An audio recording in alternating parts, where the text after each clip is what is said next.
Kevin, are we good? Kevin?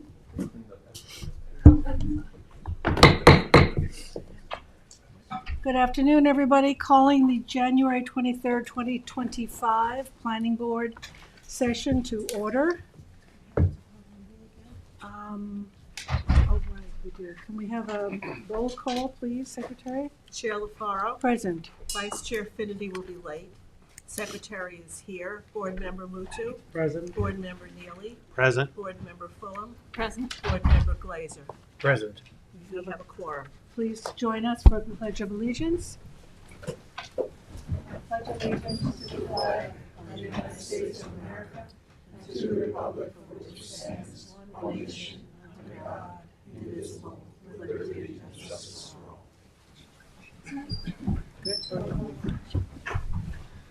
Most of that, yeah. Still don't know what's wrong. We'll talk.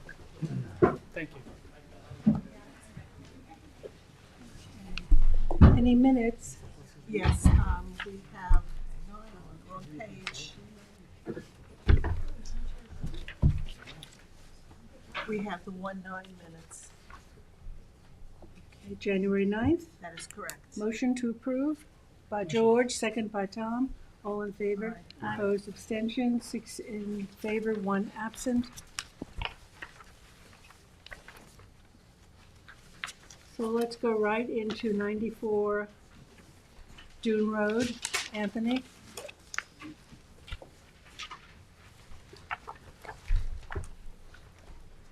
Yeah. Look how complicated. Yeah. Sit in the new chairs. I printed my own out. Okay. Okay. Some additional copies for everybody. Thank you. It's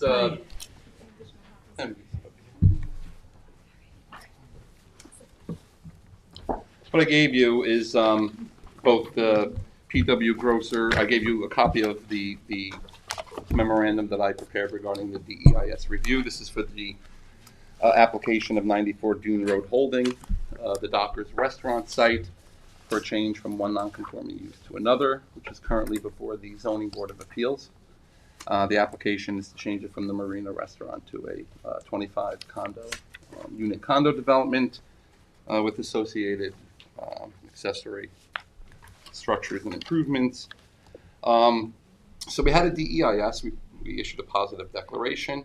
I reviewed the DEIS. I prepared a memorandum indicating that there was some information that we would still need in order to deem this adequate for public review. And so, and just as a little aside, even under the secret guidelines, a DEIS doesn't have to be a perfect document. You That's could why it's a question, draft. it's the question, because there's going to be a final that's prepared ultimately for this. The question is it adequate for public review? Did they address the issues that we identified in the scope? So, maybe I'm going to let the applicant actually start this, and then I'm going to. Mr. Bennett coming up here. One of the very first comment that I did in my memo, which actually, if you look at their memo, they've laid it out. Made it easier to read. Yeah. For me to catch Talks up. about actually, John, you sit here, and I'm going to use the aerials and everything else. Thank you. That might make more sense. I'll move it over. Hi.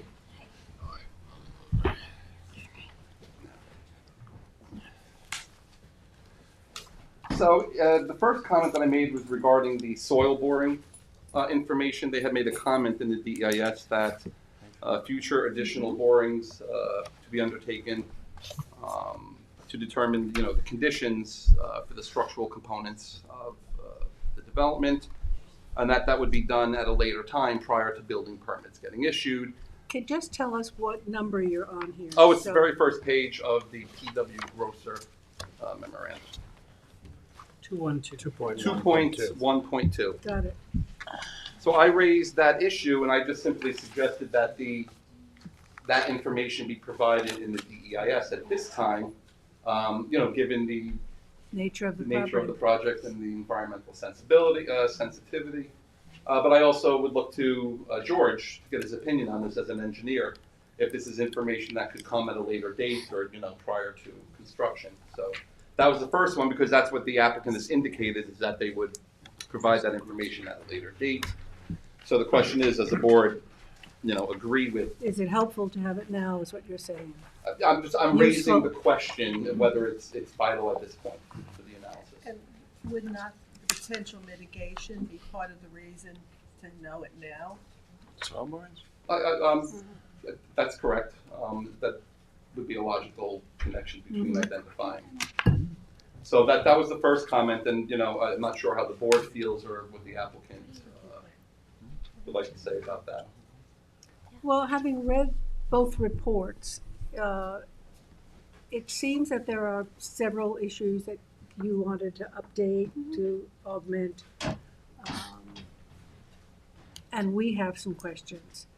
So to say that it's inadequate, is that the word? Yeah, so just to back up a little bit, the applicant in their review did acknowledge some changes to the DEIS that they would like to make. To make it adequate. So I think there is agreement there that it would be inadequate for public review and that they would provide a revised document to address the issues that they've identified, or at least at this point agreed with, that they would change in there.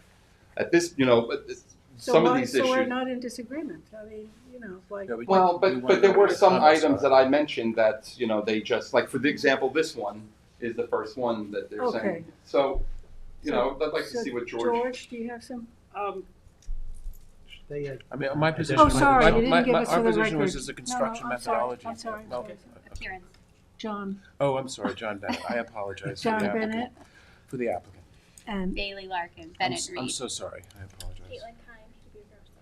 I didn't hear. Caitlin Kine, PW Grosser. Okay. Sorry, John. Sorry. It's okay, no. I guess it's John, let John respond to it. Yeah, this is a construction methodology engineering question, which is typically handled with the building department.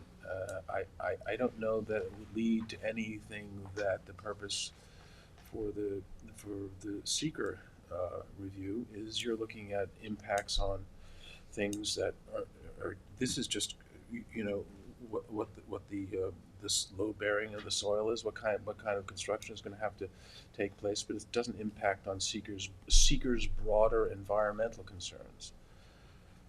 I mean, that would be my position, but obviously. Well, I think, John, to be fair to both sides, right? I see a point that there should be more of a construction design issue, but at the same time, given the site and where it's located, it's in an active, very active flood zone, That's true. and I think that itself places certain restrictions on what kind of foundations can be used to construct buildings on. If I'm not, No question. We're going to have to comply with the FEMA construction methodology. Yeah. So, given that it's a 25 unit condo building, which is a fairly big building. I think in terms of the disturbance for the site and what the eventual foundation support would be, I don't think it would hurt to get some indication of what. It may not be a full soil design analysis or design report, but certainly some indication based on what you have, or if you have to do a few more borings from a soils engineer, soils firm, saying that what the expected support parameters would be and how that affects the disturbance at the site. Because if you can't support that structure by piles, and I haven't looked at the soil borings, you have to put so much borings in it. If you have to go to a concrete foundation, which I don't think would be allowed in that soil. Well, it's probably going to be. My guess would probably be piles and grade beams and then concrete piers. My guess. I'm not sure, but we can do a few more borings. Just a few more borings and a little bit more analysis and a structure from this engineer. Kind of a rough outline where the disturbance may be, and that's where the concern is. What impact of the disturbance based on the foundation you haven't put in would be more so than what you do. Anything can be engineered properly, but it's really it could be engineered in the site location and site conditions. I was more of thinking of what you just said, which is anything can be engineered properly. But Depends how much you want to spend. Don't we wish? we wish. But yeah, so Okay. we'll get a rough outline of the foundation area and a few additional soil borings. Is that Good. okay, Anthony? Yeah, okay. So then moving on to the next one, Anthony. Yep, I had mentioned about the groundwater impacts that the DEIS referenced test hole data from 2016, and which was referenced in our scoping document. The applicant's indicating, and they did have other additional monitoring wells that were provided with the data from 2022. And I think maybe the confusion came from, I'm not sure if, that the DIS was referencing the 2016, test holes, and I wasn't entirely sure if it was being used as baseline data or anything like that. But I think you answered that question. Like I said, I saw the dates of the, but they did provide for 2022, so I'm okay with that. That's okay. So we would just change that, that's good. Yeah. Okay, I will change that. The next comment, 2.2.2, talks about wetlands. wetlands. I mentioned wetlands verification because I spoke to Marty. The wetlands that was delineated in 22 was not verified by the town. But the applicant is indicating that the wetlands is pretty consistent with what was done previously, which was verified by the town. And At what date, John? I don't remember when. 2022? This is one of those areas that where you don't see a lot of fluctuation. You've got a parking lot, you've got a bulkhead, you've got tennis courts over in the area. And if you're outside of the restaurant and marina area, which is all bulkheaded, and you're outside of the large parking and you're outside of the tennis courts, that's where the wetlands are. So it's not like one of those subject to inundation where you can have additional Where you growth and everything. see- The request would be that that it be addressed during the FEIS process. That's all. And that's fair because the next step of this thing is the board then tells the applicant basically how this final impact statement is going to read. So if they, and that's also going to be based on comments from the public and from the involved and interested agencies. So Marty's office is going to get this upon the review. So I'm okay with that. The next one talks about, I mentioned potential impacts as relate to the failure of the sewage treatment facility during a storm event. The applicant does provide information as relates to the design of the structures and the flood zone compliance and everything. I guess what I was looking at was, and I don't know much about, these types of systems and storms and everything else. There's a lot of engineering questions, but in the event that the system fails, or from stormwater, or the groundwater rises, what happens then? Then what happens as a result? If so I think that's where my question was coming from, and I'd be happy Potential changes, yeah. Yeah, in other words, if the system does in fact fail or get inundated with water, what exactly? What's the backup plan? Well, I think you might be able to you give some reference to that. We can definitely beat that section up. Okay, good. So I'm putting a plus. That's on comment 4. That is, Yes. Okay, so we will add. And what's the word? Add and I just supplement. put add, supplement. Okay. Put S or add. So the next one, on the next page, it talks about planning staff memorandum comment number 5. This was the DEIS indicates compliance with the town's coastal resource and water protection plan 2016. And then they identified the various policies. And so I identified several policies here that I thought the DEIS just didn't adequately address, and the applicant has indicated in here that they will expand the analysis on those policies. So Okay. I think that's good. So let's add. Then The next one, it was comment number 6, potential impacts. It says groundwater, wetlands, floodplains, and surface water. It says the DEIS indicates the project will have social and economic impacts in the event of a loss of property due to storm event or flooding, but they didn't provide any specific information. So they've indicated that they will provide that information as it relates to those impacts. Next one is regarding number 7. This was regarding a comment regarding bringing non-conforming properties into compliance with the zoning code. Not clear how 25 units was determined to be appropriate for the site, although they do provide, to be fair, an analysis of, utilizing it either an MF44 or some type of zoning standard, based on, so they do provide that. I think, perhaps it was more of a comment on the information as pertains to the DEIs as rather than an impact. I guess my goal was, the issue was, what part of the town's goals is not just a change in non-conforming use, but bringing properties back into compliance or into, conforming status, and that, the DES didn't really analyze, that. So we want scope some of the more on project. that, or? Yeah, but I'd be curious to see, Yeah, if they what do you did guys disagree with that Yeah. statement. This is always an interesting thing that happens when you're talking about exchanging one non-conforming use for another. And the analysis to the conforming zoning is almost meaningless, has always been my position, because that's not what's there. There's a pre-existing non-conforming restaurant, there's a marina, there are tennis courts. So it's really unhelpful to say, in terms of your net analysis, is which is more environmentally beneficial, is what existing zoning would be, because no one's going to do that, because we have a pre-existing non-conforming use. You've got this incredible,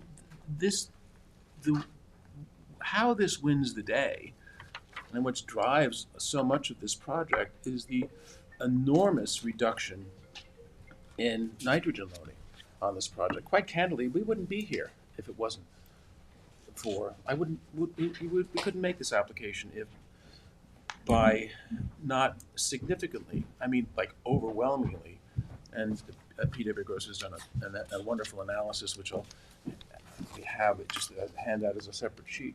I mean, we wouldn't have the merit to make this application if it wasn't such a hands-down winner in terms of the significant nitrogen load. You have a wastewater system for a restaurant and a marina and a bar that is essentially, it's pre-existing non-conforming, it's totally legal, But it's a old. traditional, it's not much better than a cesspool. And these uses are pre-existing, they're non-conforming, they're very intensely used, and the nitrogen loading reduction is uncanny, because now all of that is going to go away. The improvements, the restaurant is going to move away from the wetlands, and you're going to have an STP there.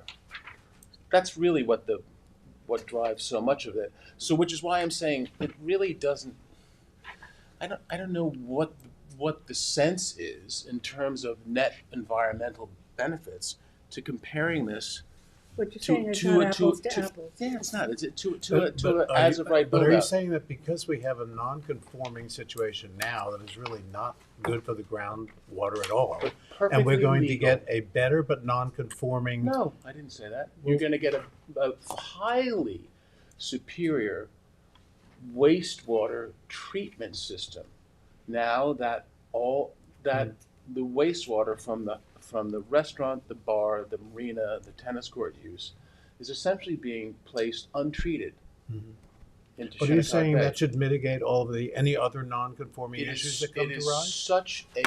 such a thumb on the scale as to be remarkable, because you have this. You now are going to have a fully compliant STP there. You're going to have improvements pulled away from the wetlands. They sit right on top of the wetlands now. You're going to have them FEMA compliant. What you should be analyzing is the pre-existing legal non-conforming use and its impact on the environment with the proposed use. Because it's nice that it's zoned, 2 acres, something like that? But that's essentially irrelevant. But I don't think you are really saying that we should be just simply weighing the decision based on one factor like this nitrogen system, I just which is gave of you course a great I improvement. just gave you a But bunch there of are so factors. many other factors that may not meet any of the requirements we'd be looking for in a property right on the waterlands. Well, such as, for example, we're going to meet the wetland setbacks and have the appropriate buffers, where you have a wildly non-conforming structures down by the water. That's a positive.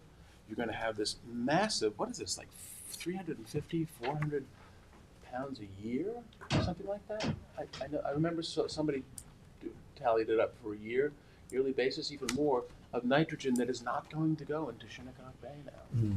All I'm saying to you is, in terms of this question, it's not really appropriate to analyze it conforming use, which is, it's a pre-existing non-conforming use there since prior to 1957 and expanded with zoning board of appeals approvals. After that, I got some of them. Can you do that comparison for us and show us? One column where existing and one column what you're proposing? Yeah, we can do that. Because otherwise, I mean, that's what you're saying, Yeah. but that's I mean, that makes more sense to compare compare apples to apples as opposed to. Under To fo- existing to zoning, fo- do you have that the? No. He's just talking Under the- about nitrogen load. This is the situation that And he's we talking have that. Yeah. We've done that. You've got a lot of We've done it it from a here, nitrogen loading. but we don't have the other side. We even, okay, Right. yes. And I just have a question So about, what we would be talking So about we then is have, conforming FEMA, conforming Yes. setbacks, removal of non-conforming setbacks. Has that all been done? Because that, I mean, after all, I'm saying that's what you really should be looking at. So we should give the board that because I think it's Yeah. helpful. John, have you approached the health department with this? But there is a DEC permit for it. Yeah, but DC doesn't control what the health department. No, it does not. Assigned. No, it does not. Because just a quick reading of this, and just so it's, it seems as though you're kind of doing this completely different from what's been done before as far as sewage flow goes. Because you have a certain amount of sewage flow based on the existing non-conforming use of a restaurant, a marina, a bar with so many seats, and your sewage flow from your 25 units is almost double that in terms of gallons. But you're making the case that it's less nitrogen without. Oh my gosh, yeah, sure. Right. Yeah. Is that what we're actually using as a barometer now? So I can do a 10-bedroom house on an acre of property because I'm reducing the nitrogen load by less than what the normal sanitary system would do. It's enormous, yeah. I think. Yeah, it- but is But that the driver. The flow, is that the not driver, the the nitrogen nitrogen. load, or If the the sewage flow? yeah, of course, because if the flow has been tertiary treated. Well, that's not. I don't think that's a decision for this board to make. So No, the health no, department to no, make, no. because We're that's confident that the health department will But be there certainly is happy a to look concern at that this. if we start using that as a barometer to size structures on any given property in any zone, then Oh, I we're think down you the wrong should. path. Oh, I think you should. of course No. I don't. No, I don't doubt I that you think, should. I think but- it's an undebatable, unqualified environmental benefit. I'd rather have more clean wastewater going in to be recharged than fully nitrogen loaded wastewater. How can one argue that? Well, I would never want to make a decision based on one item like that. I'm not saying you should. That's why we have a draft environmental I think impact that's statement. All I was It's one saying, factor. Yeah, It's all one I was factor. saying, That's all I all. was saying is a significant factor, and all I was saying in terms I of think analysis, it should be so. the So- pre-existing non-conforming to the proposed I system. think if my reading of this is correct, and again it was very quick, just having received it a couple of minutes ago, I think as part of the DEIS or the FEIS, there needs to be a determination from the health department as far as the number of units that's allowed on the site, given the size of the site and given the typical yield of wastewater flow per acre that the health department has been using forever as a way to size. That's only where you don't have a wastewater treatment system. The only time you have wastewater generation based upon acreage or square footage is where you do not have either a community wastewater system or your own private wastewater system on site. So, everybody knows this side of Hampton Road, it's you get 300 gallons a day per acre. Where we're sitting right now, because there's a dividing line in the groundwater management zone, you get 600 gallons per acre. But that stuff under articles, that all gets thrown out when you have a wastewater treatment system. Well, nevertheless, I think I'd be more comfortable seeing the and like a letter just from want the to make sure health we're giving, saying that this is appropriate for the site, and that determines then if they don't agree with this approach for your health, for your, have we filed? Have we number of filed units. for the STP? No. then, the whole thing changes. If they say that this is excessive as far as sewage, as far as gallons, I don't know the health regulations sufficiently enough to make a determination or make a comment really here. But if the health department says that this is too intensive use given the flow that you have, that you can generate on the site. I understand what you're saying about the health, the sewer treatment plant, and I'm not real familiar with that part of it. So They'll let you build a site. You tell them once you're my understanding is, and I could be wrong, but my understanding is, when you tell them how much wastewater flow there's going to be, they tell you how big your plant has to be. But there is no. We did submit a siting report. We did, okay. Consultations are If you would, I'm sorry. Go ongoing. ahead. Yes. Please explain. So we did submit a siting report, and the health department did come back with comments they wanted to see in the DEIS, and we have addressed some of those comments. So something, can you? But I think the additional comment from Anthony was that there was no explanation in the ES as how they came up with the 25 units. Well, yeah, and I think what John is saying now, that the more appropriate analysis would be the existing conditions, of the of the existing use versus what they're proposing. I suppose what I was saying is what would be conforming under. They did provide an alternative analysis for a 2-lot plan under the alternative section, so it is in there in that regard. But if John's saying that they would provide some type of We'll focus more on existing, actually, what's there, the pre-existing non-conforming use. That's an interesting comparison that's Yeah. useful. Yeah. But what about an STP? Where would it be sited on this property, particularly given the fact that this can flood completely? It's closer to Dune Road, right? I mean, if I remember It's correctly. on the upland side. Yeah, it's right around here, somewhere in this portion of the site. What I'm struggling with is that the county is gonna require an STP or an innovative alternative system. No, it's a whatever full you STP. build. Yes, full Whatever STP. you, I'm just, regardless, if I'm building a house or I'm building 25 condos. So to Yes. say that there's Oh, a if you were building a house, no. If you're building a house, you have to have an you have to have an Yeah, IA you have system. to have an IA system, which everybody thinks is great.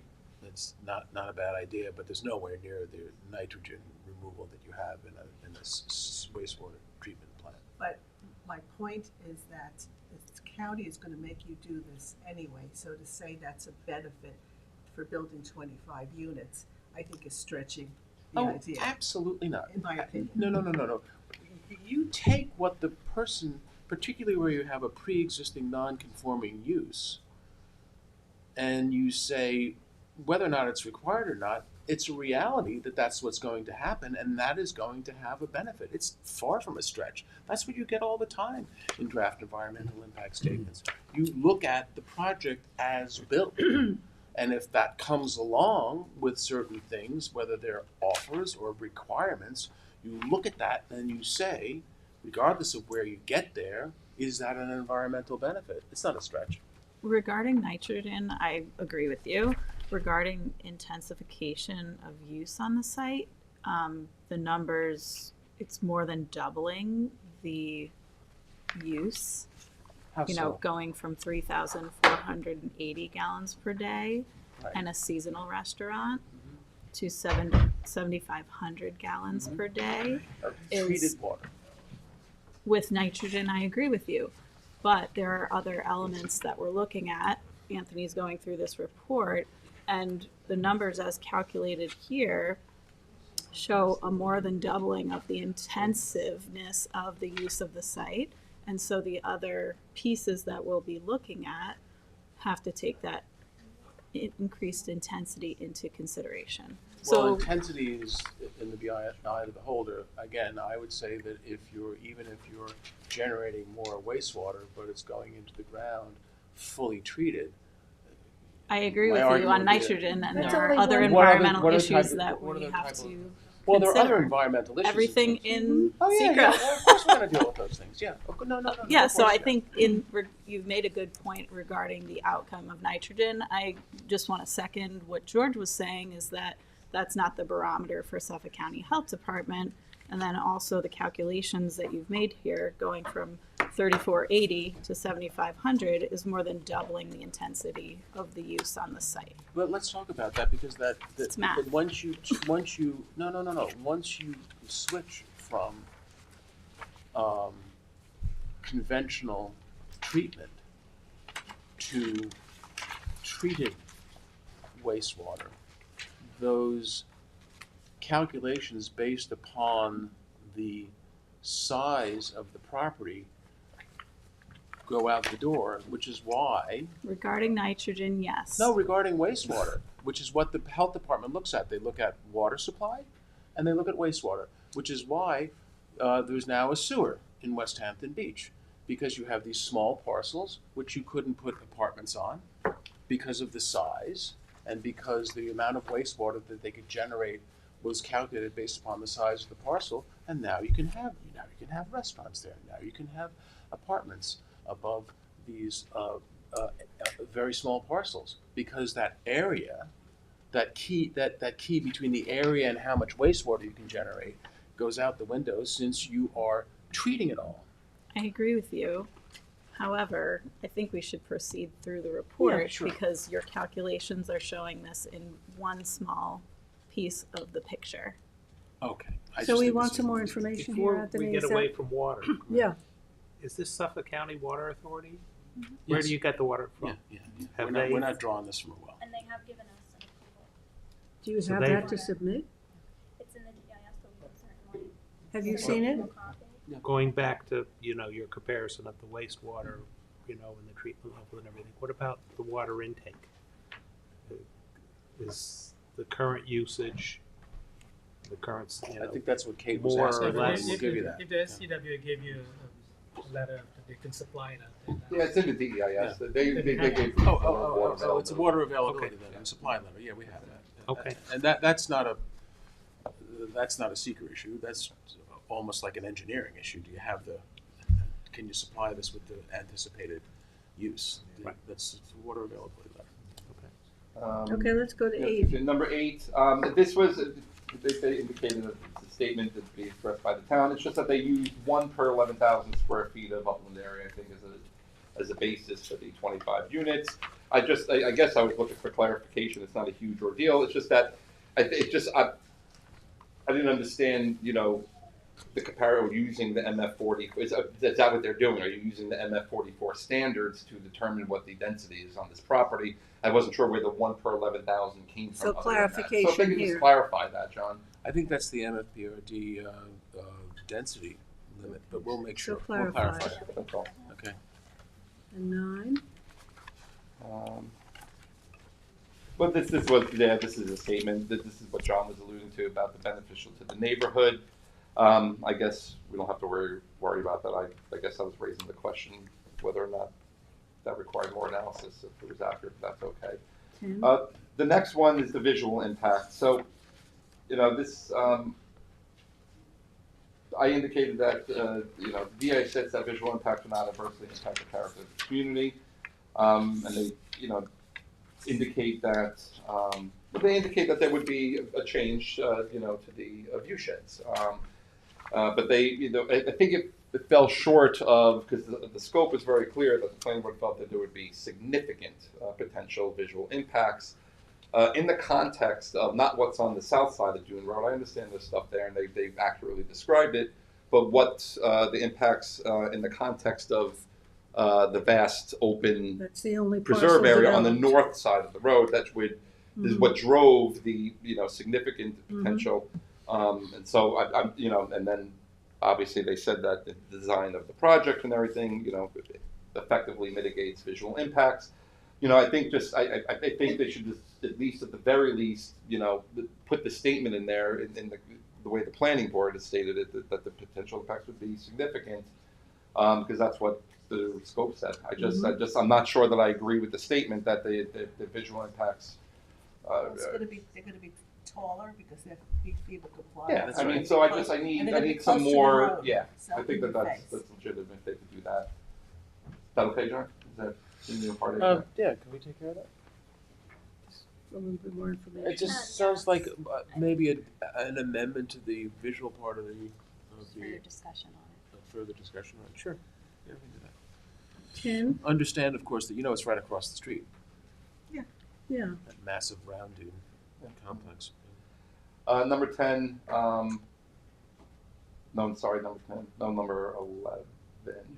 Affordable housing. This was just a statement that, the applicant indicated they would pay a fee in lieu of the affordable housing. What I'm just simply stating in there that's the applicant doesn't have, that they could propose that, but that decision gets made by the town, and that the affordable housing, satisfying the affordable housing, it could be done any number of ways at the discretion of the planning board on the recommendations of Janice Shearer. So I just think that the DAS should outline what the affordable housing, how those can be satisfied, what the options are, that's all. Okay. Outline options, okay.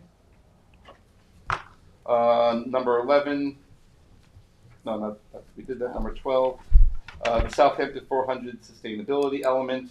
I noted that, I was simply noting that we had the climate action plan adopted in 2023, and this didn't compare it to that document. But they indicate that the final scope was issued in 2020. The 2023 plan was not included in the final scope, which is true. It wasn't included in the final scope. We didn't have it yet. So I don't know. I just raised the question, and Could that be addressed in the final? That would be That's kind of what your this request. is that I don't have a problem with that. I can do that. Thank you. That works. Thank you. Number 13 talks about potential impacts as relates to the Noah Slosh Zone. So let me just break it down to you a little bit. Basically what, the DAS, as far as I was able to read, it was sort of laying out scenarios, right? Different scenarios under current conditions, under storm conditions, different category storms, under sea level rise of 12 inches and 18 inches. And so it became a little muddled, as I think, because you said in here that you'll make the requested revisions, and then you gave some description of what, that would be good, just because, like I said, it's just a little unclear, so they should outline, however they do it, what the scenarios are, so then we can do that. so that way the public could see it and just say, okay, these are the different scenarios. Okay. That's easy enough. 14. Number 14 talks about potential impacts on transportation.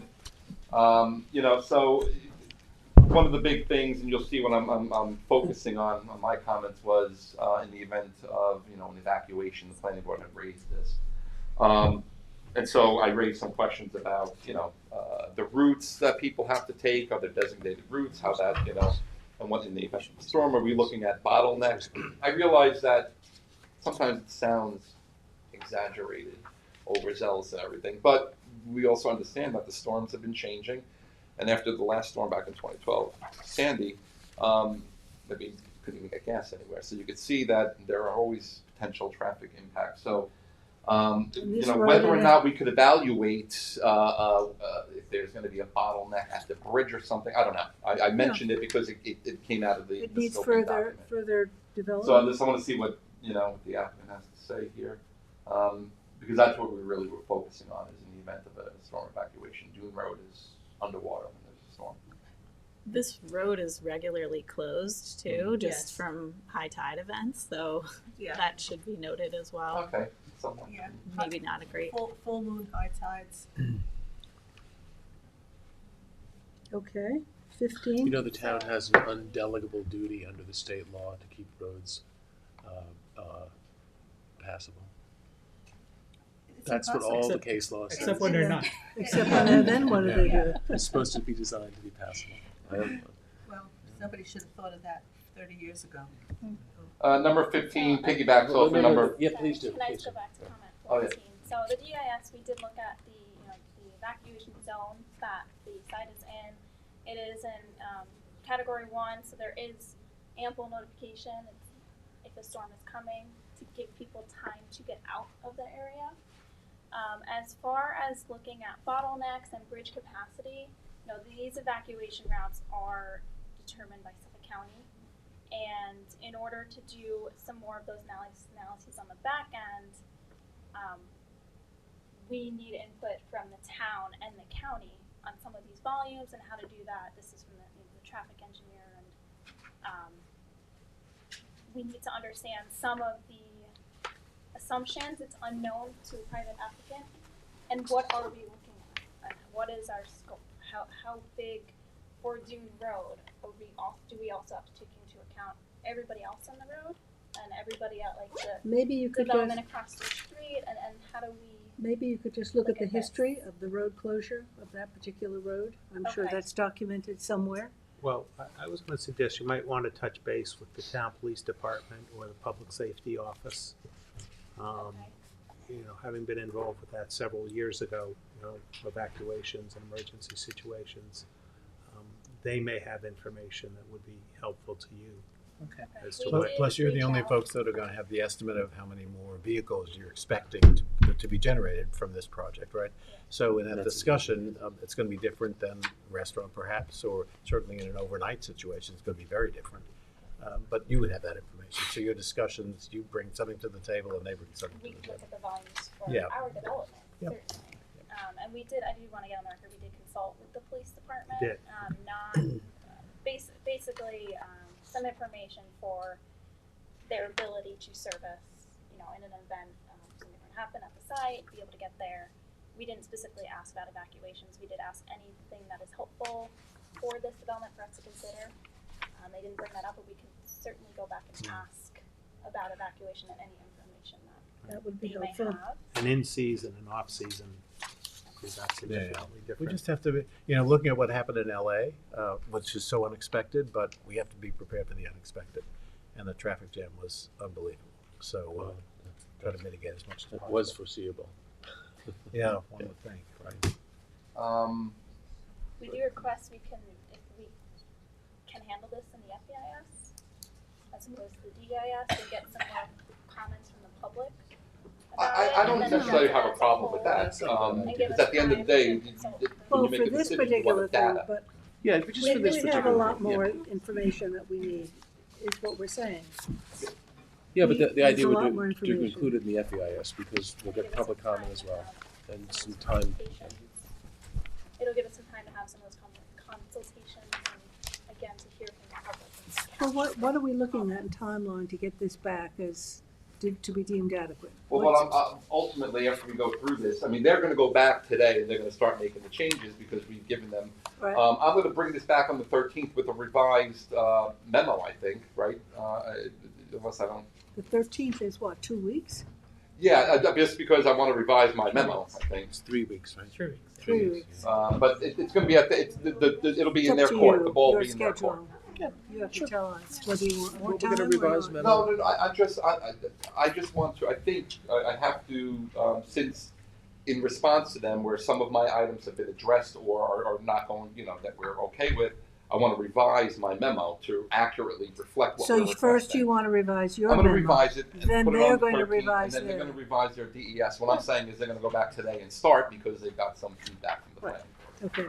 So we'll expect to Just revise make memo sure on the that, 13th. that they're all these reports are like draft 2, draft 3. I'll Because do that. otherwise- I'll track the changes and then. For bring it back. everybody, right. That would be helpful. Number 16, again, talks about visual and aesthetic resources, but the applicant has indicated that they'll provide the additional information. Number 17, oh yes, this is another one that talks about visual and aesthetic, so they're going to be providing the additional information. The next one, comment number 18, this again talks about evacuation zones and the sewage treatment plant, but the applicant has indicated, how they're going to address at least in the evacuation zone and the additional information for the STP. Number 19, again, it's the same thing, that there's multiple sections of obviously the DEISs that speak to various issues, so, that again They talks. repeat themselves in Yep. different places. At Very similar. Number 20, again, it is repetitive as it relates to the evacuation. 21, adverse impacts that can't be mitigated. Again, I just noted in here that based on the current DEIS, that the visual impacts weren't adequately discussed, so I raised that as a potential. and that may not be the case after analysis, but we'll see.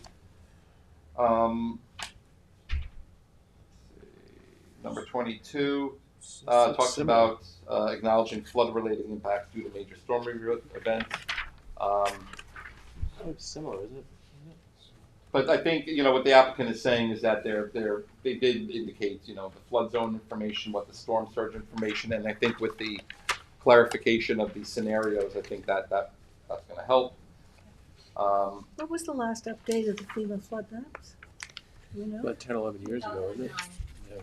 What was? Was it? 2009 was the last time we updated Ouch. the FEMA maps. Wow, That's totally unusable in my Yeah. opinion. particularly in our area. Well, I mean, it's not your fault. Has, No. has any It's better than the request been coastal made? erosion hazard map, which was 1989. I don't know if they're updating the FEMA maps. I know that there was talk about updating in other regions, but not necessarily up here. I know that they recently updated the COBRA maps, which is the coastal barrier resources. So that might be applicable. That's whether or not projects can be eligible for FEMA federal funding. Yeah, that's an insurance issue, not a. Number 23, I talk about the existing bulkhead and floating dock. They said it would remain as part of alternative 2. Oh, no, sorry, that the alternative does not realistically evaluate the potential use or removal of the dock, but the applicant has indicated that they're maintaining the docks for the current residents. They're not proposing to remove them. And they already had, I believe, permits all from place from a number of years ago when they redid the bulkhead and dredging too. Was there dredging that was done there, or? No. No. Maybe some bulkhead, like the foot of the bulkhead Gotcha. dredging, but. So they yeah. have permits, when they redid them, and they're saying that they're not removing them. So I'm okay with that. And then the last comment I made was when we talked about the reduced density alternative, that's what the scope asked for. I raised the question of, they went from 25 to 20. What was that, based on? And, should they be considering something for a lesser? But as they point out in here, our scope didn't specify a number of units that they should be analyzing. Just said consider something, less than what you're proposing. They're proposing 20. If that's what the applicant's proposing, we'll review their analysis based on that. So what I'm suggesting then is I'm going to revise my memo. I'm going to track the edits, bring it back to the planning board, so they have a clean document. And in the meantime, the applicant then will proceed. And we're looking at what date? We're just going to put this back on to get the updated memo from you. From you. 14th. So just mark that, Anthony's edits. Yes. Does that work, John? All right? Thanks. And when do we want the applicant back? Well, That's going to be Whenever subject you're to what ready. we can that's get. going to be however long they take to get the Okay. document. Yeah. All right, great. Thank you for the conversation, for listening. Thanks. Good, Oh, good you know what, then, conversation. can we just do an extension then? Yeah. Or can we just Well, deem there's- it inadequate for public review? Or do you want my revised memo to do that? Why don't you have your revised memo do that, I guess? And we'll Yeah. try to get you stuff as we can. Okay. I'm okay with that. Work in progress. We're Okay. getting there. Thank you. Discussion, thank you. Thank you very much. Claire, you want to go? Claire, you want to? NRP Holding, I'll just stay here if that's okay. you can stay here. yeah. Are Stay you there, all on John. it? Yeah. May I be entitled to a short bathroom break? Yeah. Grateful the bathrooms are still working. Yeah, these are I'll working. organize him while he's. Entitled to a short bathroom break. I'm stealing that right from Liar Liar, the You Jim didn't raise Carrey your movie. hand. Oh, John. good job. These chairs are so fancy. Oh, they're very comfortable. Oh, you got new chairs too? Everybody, yeah, they're all your chairs. My feet, I can now sit up, but my feet don't touch the ground. It's not the chairs for. It's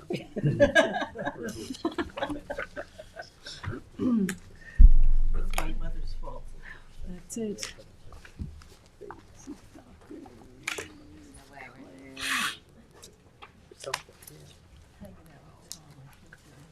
It's not gonna recognize me either.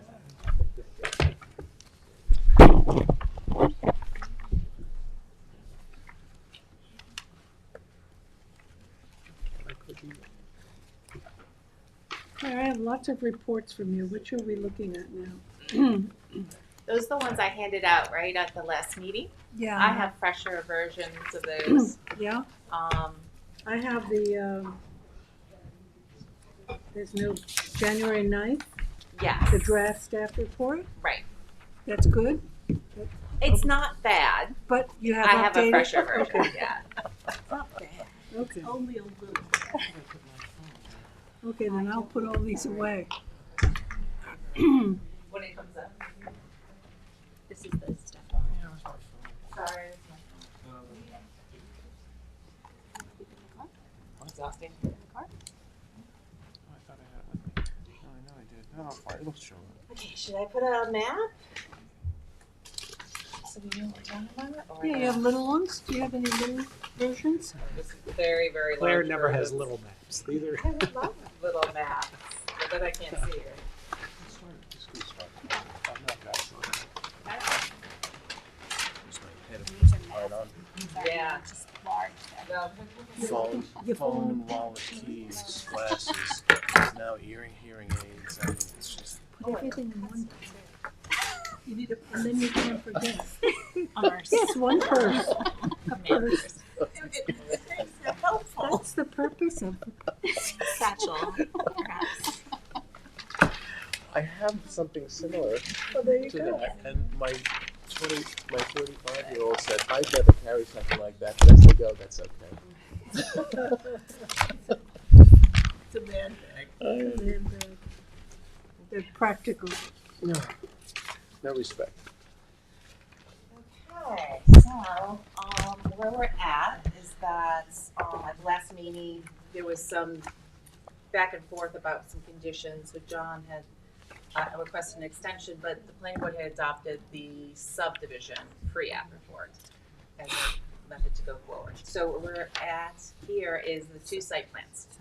Yeah, so the main site plan, which is the 79 units, which is going to be the bulk of our conversation, and then the smaller one, which is the pre-existing, like the Laundry. site plan. Yes, exactly. And then with that, before any action can be taken, you have to adopt finding statements based upon all the review that the town board did, and you were party to that application.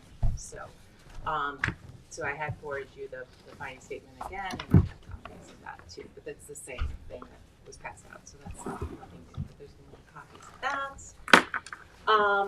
As we've been discussing back and forth, really it comes down to the affordable housing and implementing all these codes, right? It is MFPRD on the application, and there's restrictions related to that, and then there's restrictions related to the affordable housing.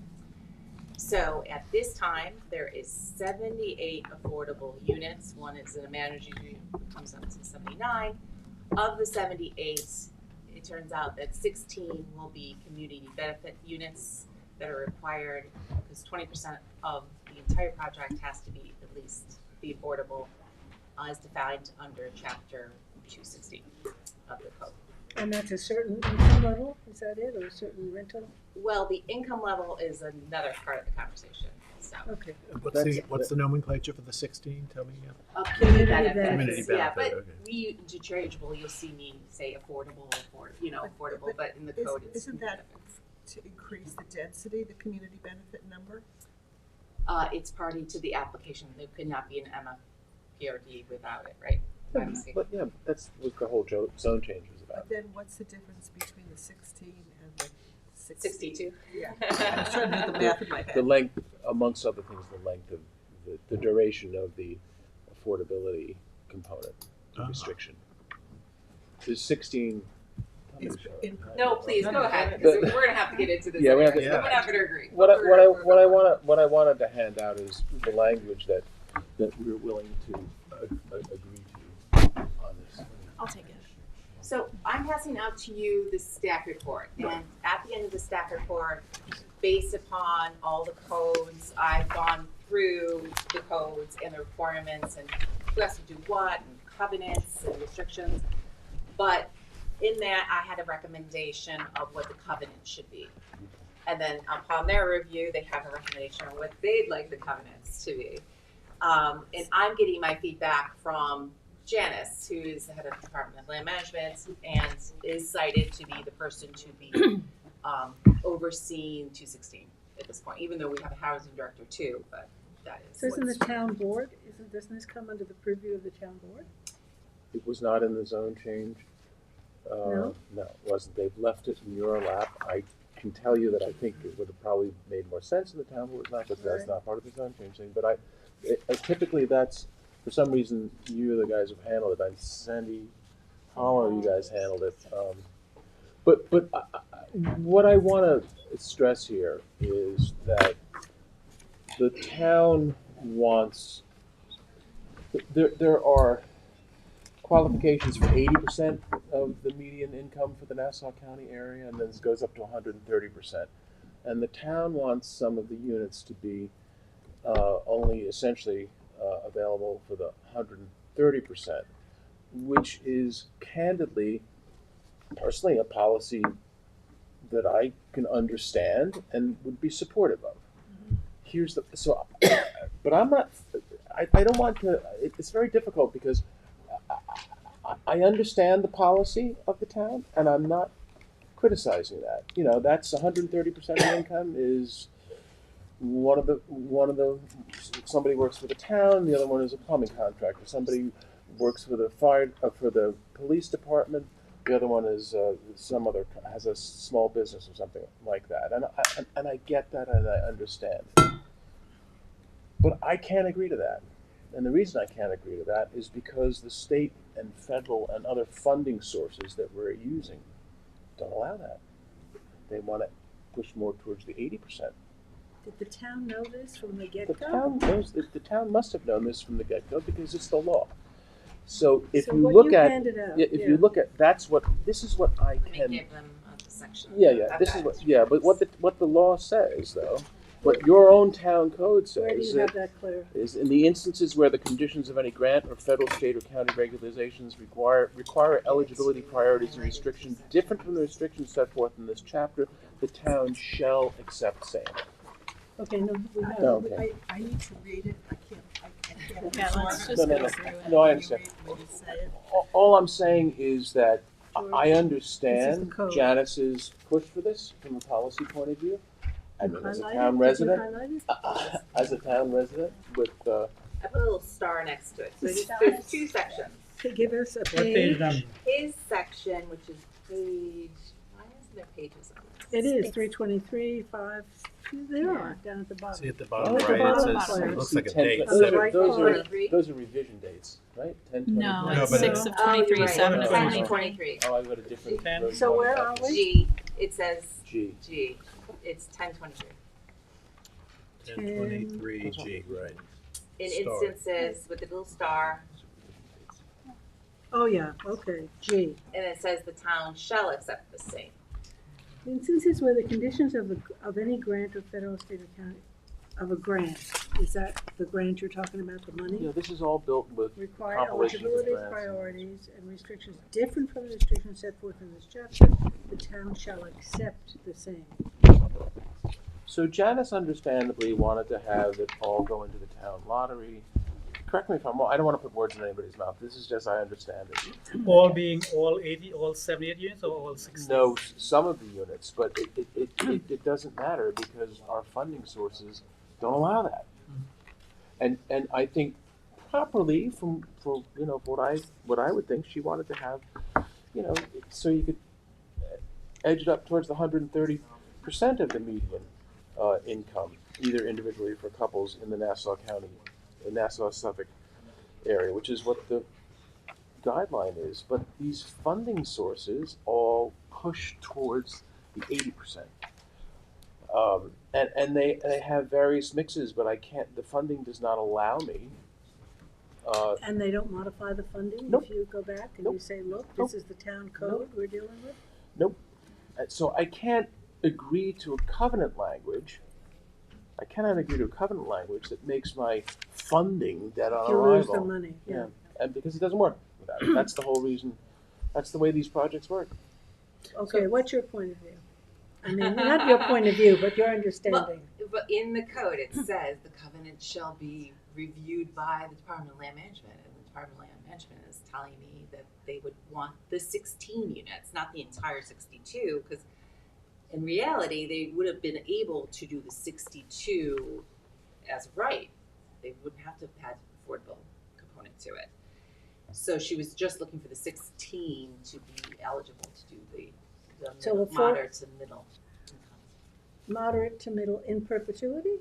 Yeah, well, in perpetuity is on That's the table. another It's issue. on- that's on the table. That is for For those the 16 units. The rest is 50 years, 50 years for the rest. the rest. So, and what happens is if the 16, for instance, are, one puts the 130% of the 16, can your, just for my own knowledge or our own knowledge, can you average it across the 78, or it's that no apartment can be 130%? The funding sources do not allow me to do that. Any single Yeah, apartment? because what they do is they push this towards the lower. Just wondered if they allowed an So- average, or it's just. So John, if you know the breakdown, we have, forgetting the 16 that we're talking about, out of the 78, you know the breakdown of how many is going to be 80%, how many is going to be, you don't know No, that it's all based upon the funding that's available. But It we don't know, changes. but the funding is, But you know what the funding is, no? right, the funding is available, so you should know how many units are going to be in what. The funding that's category. available one day changes from the next day, and the mix changes from the next day, from one day to the other.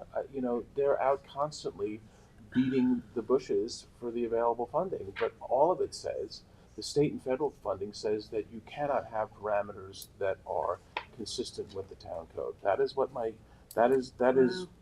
I have this language. The difficult So- thing for me is that I don't disagree with the policy, but But that's beside the point. What I was getting at is that if we knew out of the 68 in totality, Mhm. that how many units were going to be in that 130% range. We don't. None Then- can be. That's what their point is. Yeah. None. None. None. None can. So then you can say Anything offset. above 80% No. is what. You'll have a mix, but it'll all have to be topping out at 80% based on the funding. That's When what will I'm you told. know what the mix will be? At what point do you lock it in, or do you never lock? But if they're saying that it's all going to be topped out at 80% of average, Mhm.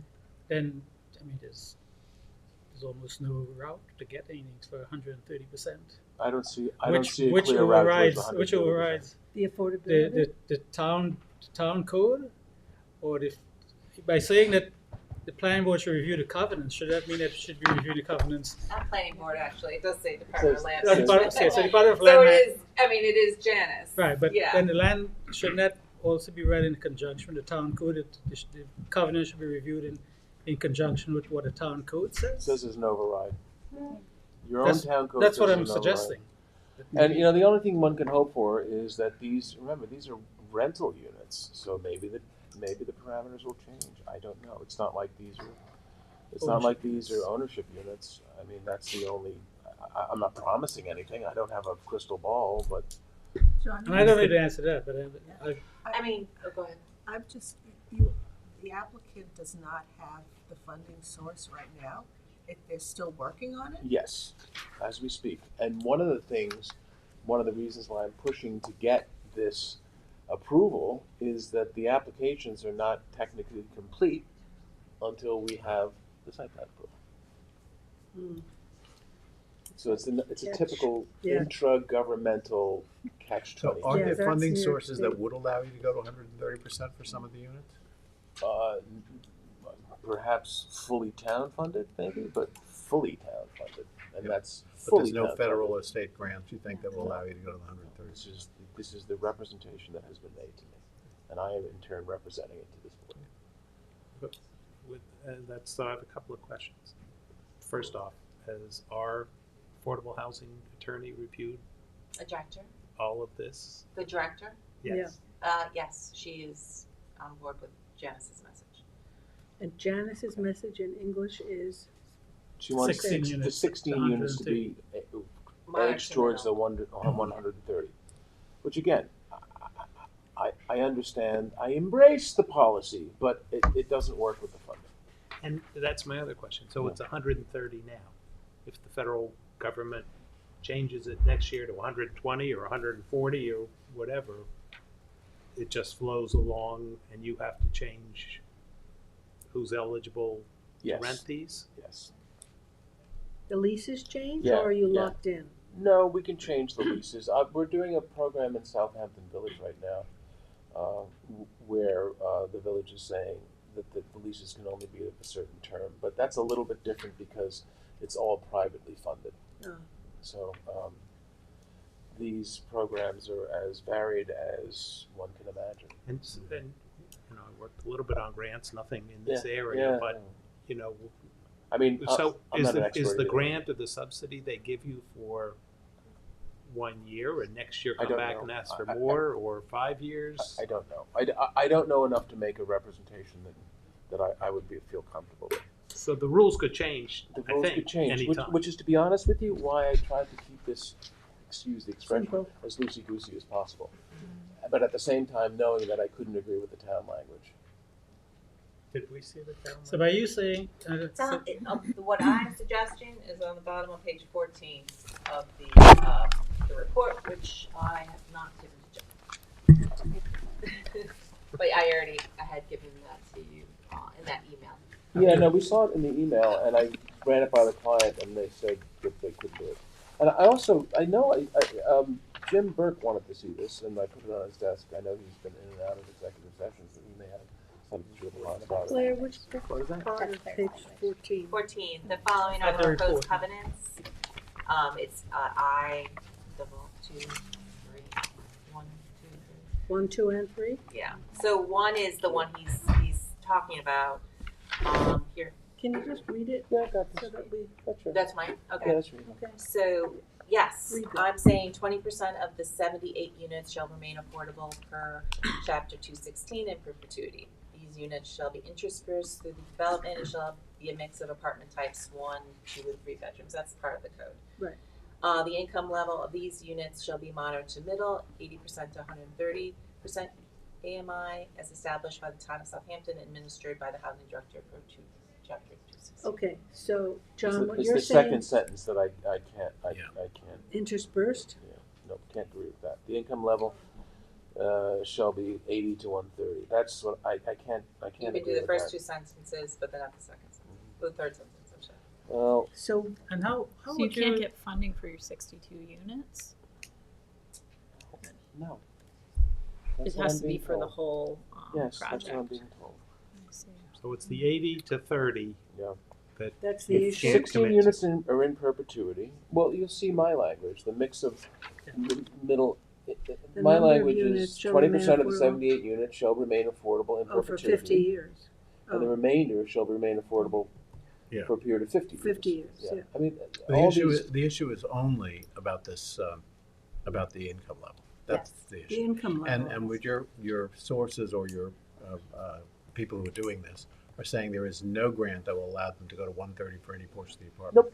I guess we need to know something more specific about that. Are these HUD monies? Are these state housing authority monies? Some of them do allow you to go to 130. So maybe they I'm only not want aware to. of that.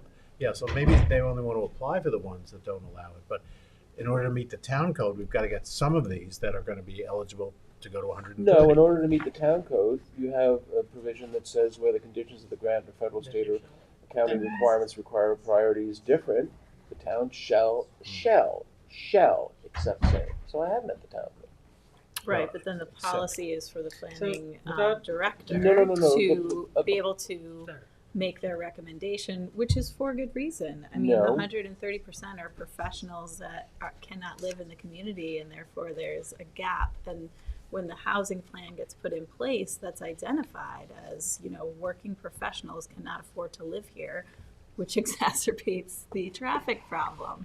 So I think I agree with Janice's recommendation. I think it's just a figuring out of how does the town work, and there's a lot of money. It was in front page of the newspaper. There's a lot of money in this housing fund. Could the town collaborate and then, work with who's ever giving you that determination where you could get your funding for your 62 from one place and your 16? That's what our From the language town, says. Our language says the mix of income eligible housing shall be low, moderate, median, and middle, as restricted pursuant to grants or subsidies from the federal government, state of New York, or other municipal agencies. I'm leaving the door open. For for not doing it as well, though. Well, of course, because that's what I'm Right, so saying. that's a chance that we I see. can't No, you take don't. because it's needed in the community. All right, it's nice that it's needed, so talk to your state and what federal about- government about it. That's what I'm suggesting. Okay. What, yeah, but what But I'm about, leaving the door open for that. What about, I think what I'm hearing from that end of the table is that is there a creative way to split the funding, to take the 16 units and have that funded in some kind of Well, by the time collaboration between the town and the developer, and then There's the a rest. precedent years. Jackie, And that's what you've left open. That's That why type I'm of leaving this open. collaboration. This is what's so He's left that frustrating. open I've in, left it in open. item 2. Oh, It's you very have. creative drafting, The mix if I of may, income- patting Bailey and myself on the back. I've left the All door right, open. let me read it. You Let's did. read it then. Okay. The mix of income eligible housing shall be low, moderate, medium, middle, as restricted to grants or subsidies. Or Manager- other municipal agencies meeting the town. of Meeting the Southampton. town. Has anybody spoken to the town? Has Jen? Yeah, they're in the midst of securing that funding also. They You're are. in the top, right? Am I mistaken? We're talking about it. Yeah. Yeah. So The the word question, restricted, that doesn't sound good. Excuse me? Is there a different word? Well, that's the only language I can live with. so I have two questions. But you're forgetting for a moment if what you're trying to achieve here with the getting up to that 130%. You're willing to allow 16 units to remain affordable per chapter 216, period. In perpetuity. In perpetuity. What does that give us as far as income levels under chapter 216? It leaves it up to it says Department of Land Management, but that would be the housing director in income eligibility. And that's what's covered by, that's what I tried to cover by 2. I know, but So is that a good thing? I mean, is I that can't what buy Janice is myself. What if the wanting? town wants to come forward? It's really in the town's, it's Best really in the interest, town's right? interest, and Well, it's the town's, it's in the town's power.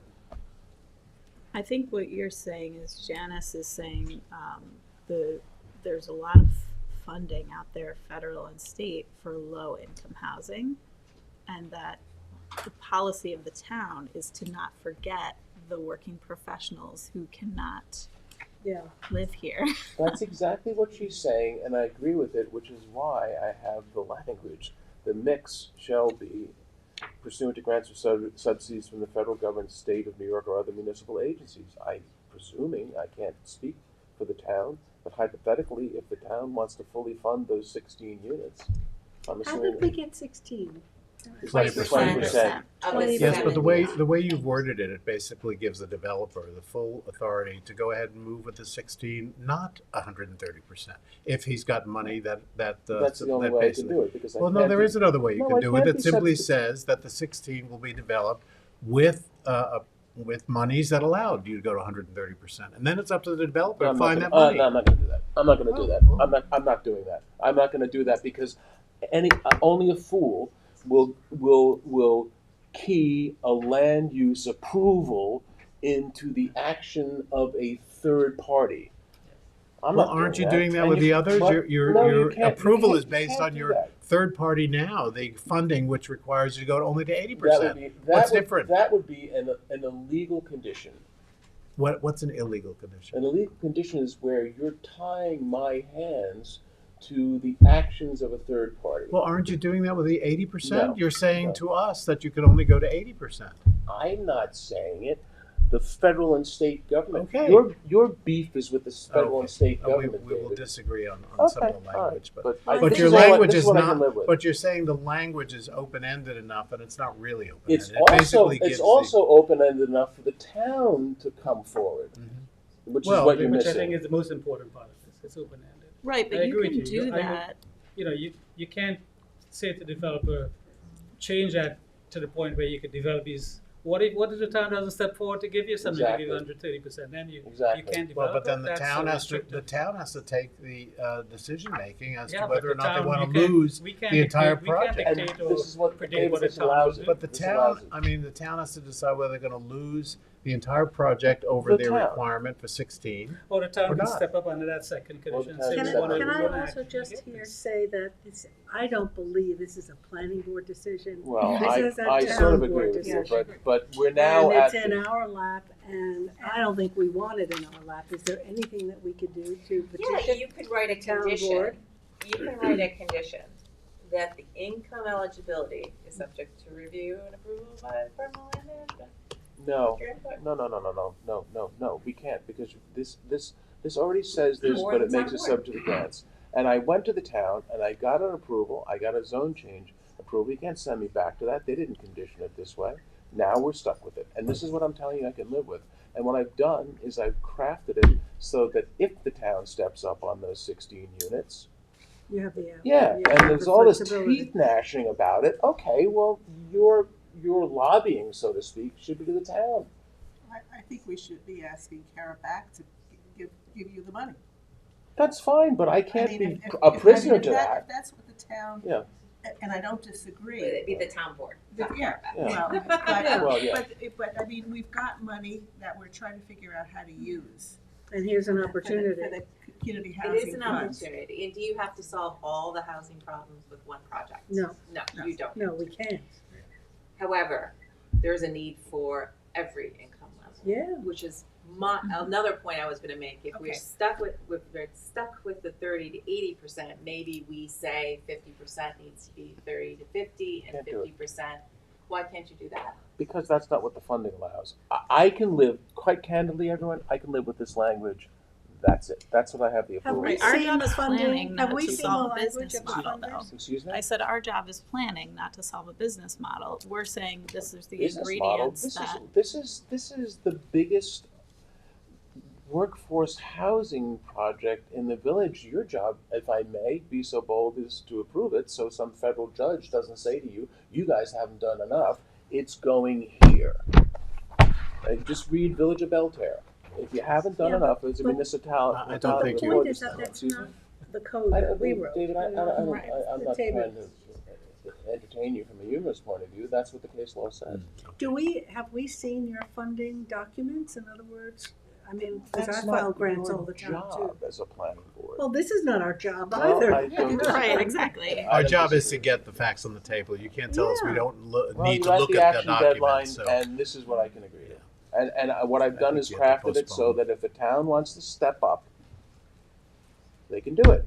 Could we extend it and get a determination from the town?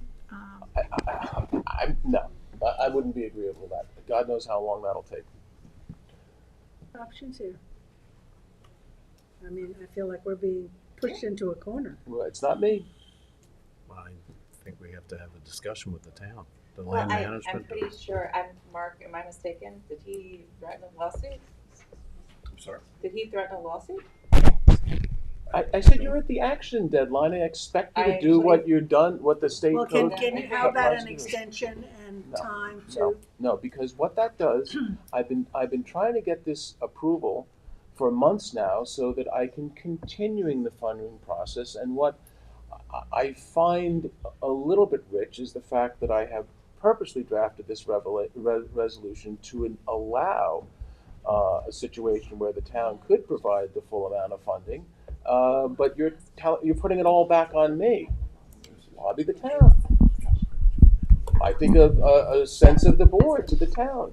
John, Draft a would you- resolution. Your point is well taken, by the way, page 10, section G specifically. But since you brought it up, I think a prerequisite for the board would be to consider the conditions you're referring to and actually see them themselves. Would you provide the grant paperwork, since it's highly relevant to their decision? The grant paperwork changes from day to day to day. One of these things, remarkable things these firms do, is that they essentially are able to cobble together all different sources. So I mean, it's literally a house of cards. Not a house of cards. Not a house. It's a Moving target. It's a moving target. Yeah. That's I mean, why I've I can't agree to this I've stuff. never seen a municipal grant. Well, we don't, my opinion is that we want it to happen. We should be working with you, the town should be working with you. No one's saying we won't. But I don't know what we can do here. I mean, I've given you the I know ability. I know you have, but we are minus information. I mean, we don't know what these grants say. And if you say they change from day to day and time to time, which is strange, I've not really heard of grants Yeah, I mean, this like is that. not insurmountable or Yeah. unprecedented. There's decades and decades of now, land preservation deals that are, town, county money, Yeah. private money, all cobbled together. And that needs to be, there needs to be a plan that's transparent to us that shows that. Right. This is what I can agree to, and I think I thought long and hard of it and left the door open for the town to affirmatively come up and do what they have to do, and I'm a little bit chagrined that isn't appreciated, to be very honest with you. That's why the mix of income showing low, moderate, median, middle as restricted pursuant to grants or subsidies from the federal government, state of New York, or other municipal agencies. That's why we took so much time putting that in there. Because it opens the door for the town to fully fund these 16 units. And I can't do any more. So it's really the percentage number. I mean, it's having the 80 to 130 that's really the crux of this. Yeah, I mean, Janice, The and language again, is very it's very similar. difficult for me because Janice, I agree with her, understandably wants it towards the higher. I understand that. As a town resident, I get it. But she can. So I is get it- it, but under the current model, are all 80 units, 79 units fully funded by grants from the government? I don't know the answer to that question. But I need the flexibility.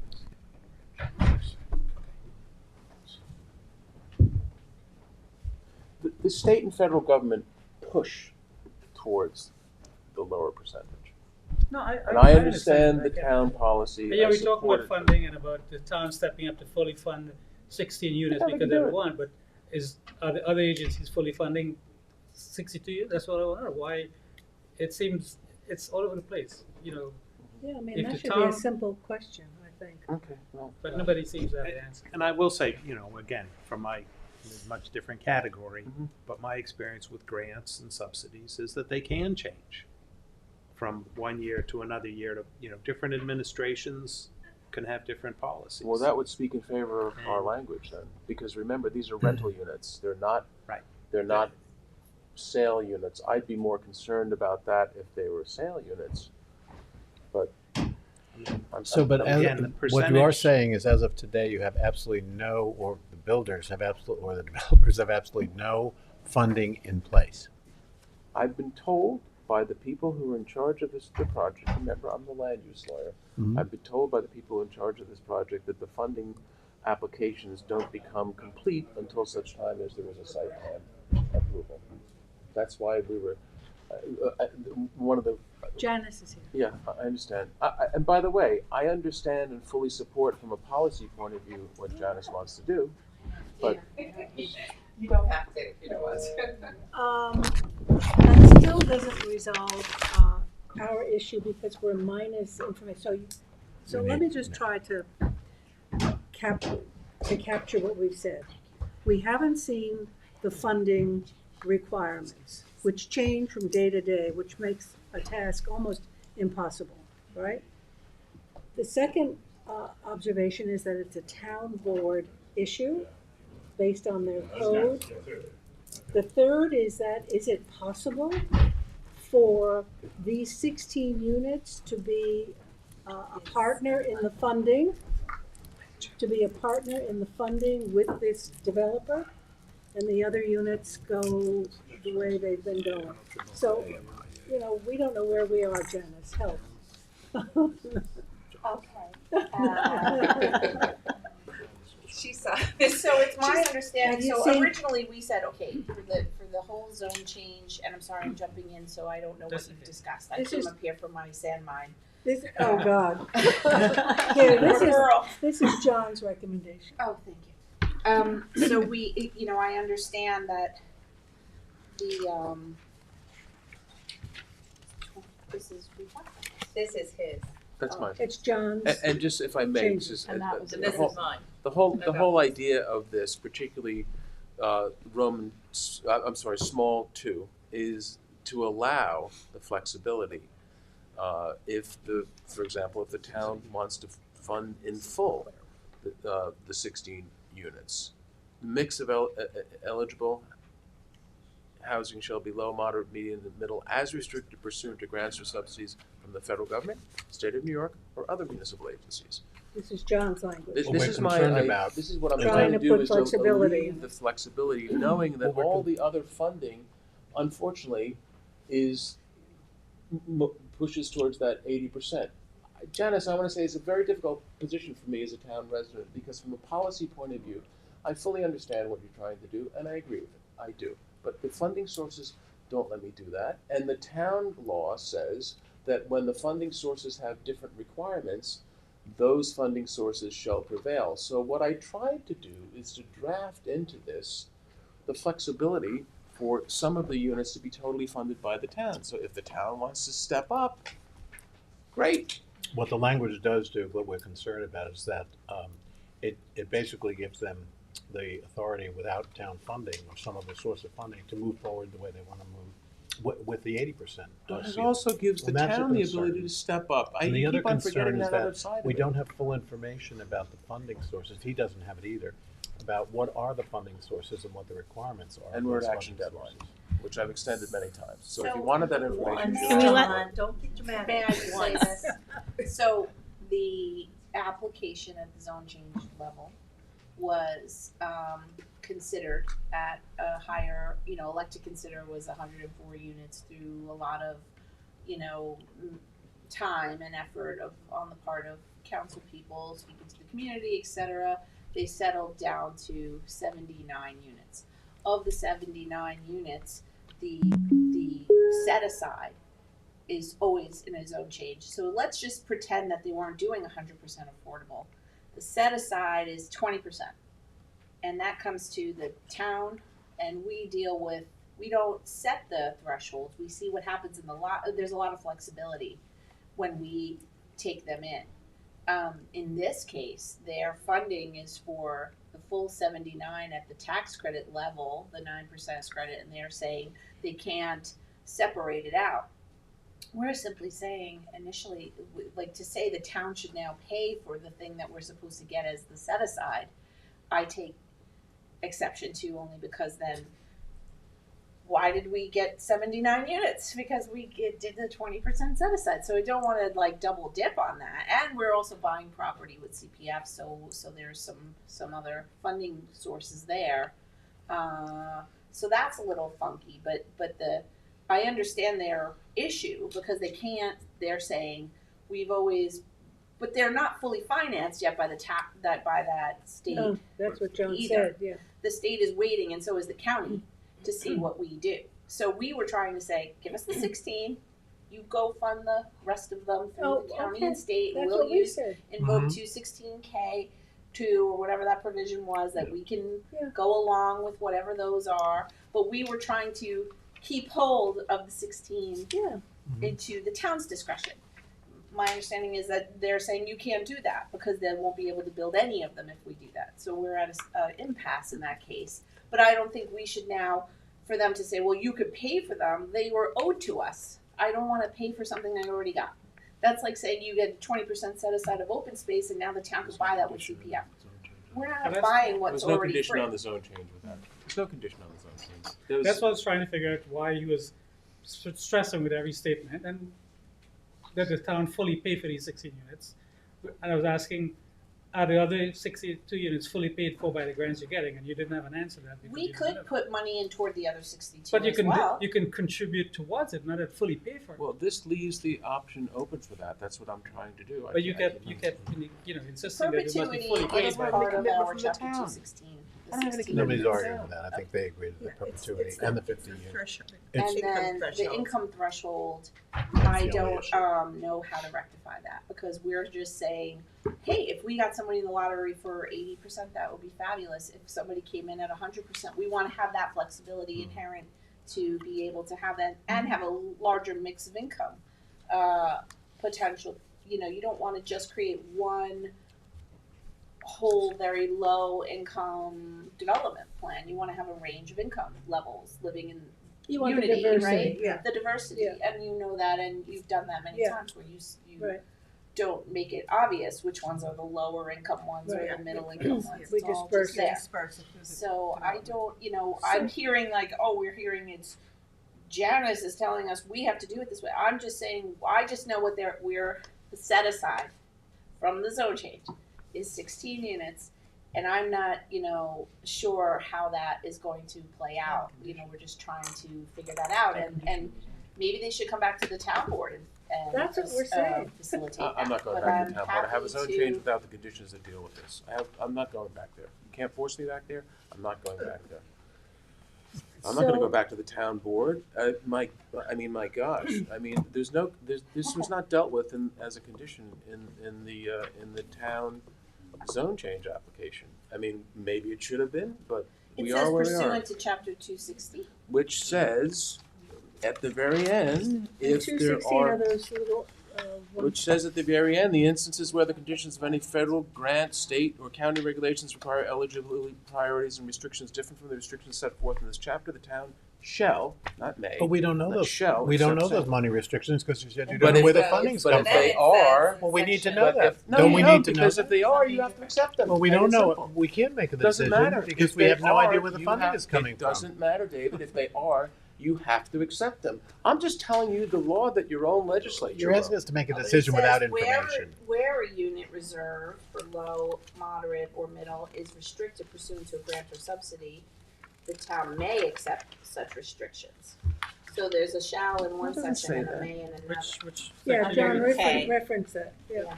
Under So, 5K. It's, you know, 216, I'm not 5K. trying to say we certainly, you know, have helped Right. this application get this far. Not trying to torpedo it now. No, The point is to just try to get what we normally get. It's a little different because they were like, oh, it's 100% affordable, you don't have to worry about anything, and, well, we don't wanna necessarily lose anything that we were going to. I don't know that you were going to have anything, Janice, because the town didn't put that in any condition. And you can argue that they should have, and I that's a very valid argument. But as we sit here right now, there is no condition in the zone change. Because of the 100% affordability. Yes, absolutely. So with this. And kind of- again, I'm trying to make it so that there's enough flexibility in here, at the same time, not put myself into a death spiral because I Are we- can't get the Are we funding. 100% clear, John, that the state, because of the tax credits for this particular application, you can't exceed 80% of the amount? That's what we've been told by John Schneider, the folks you've spoken to, Janice has spoken to, yes. Yeah, that's what I'm just trying to confirm. I mean, your language actually gives us a wiggle room. If That's what I'm if trying that to do. 80% doesn't apply, Yeah, that's what I'm then trying they to may do. be able to apply It's- the 100%. it's But at very the very frustrating. least, your I mean, we language could- gives us a 20% set aside for in perpetuity. In That's perpetuity. right, Well, that's yeah. the most important But thing. the And most- thresholds are You something may we're end up with arguing about. 80% as a default. Right. Unless Which you can you've work got that the out. income qualifications for that. We're okay with the 16 set, in perpetuity, that's settled, right? We're not- That's, I don't care about that, I think It's that's just the fine. income level. Yeah, just the income. There was Right, a- and you And, want and, those and, by and to be honest with 80%. you, I've gotta be honest with you, we're agreeing with that despite the fact that I don't see anything in, presumably this funding would come from the community housing fund. I don't see anything in that law that specifically says it has to be in perpetuity. That's I another don't wanna have that discussion. argument here, that gets political, that's- but we conceded that. now there's another there's another What? sentence from What?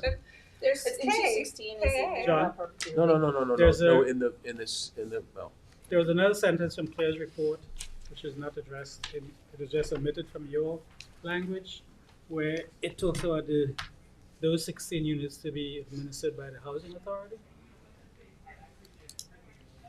Housing director. Housing Housing director. director. Yeah. I think the whole shebang is, isn't it? No? We usually contract out to like CDC Long Okay. Island or something along those lines. But we're just saying those 16 are in our kind of control. Yeah. And the rest are in theirs, but they do have to follow all the protocols. I'm just asking that language should be added to your small I, in your Yeah. comment. So it's clear. So it's clear.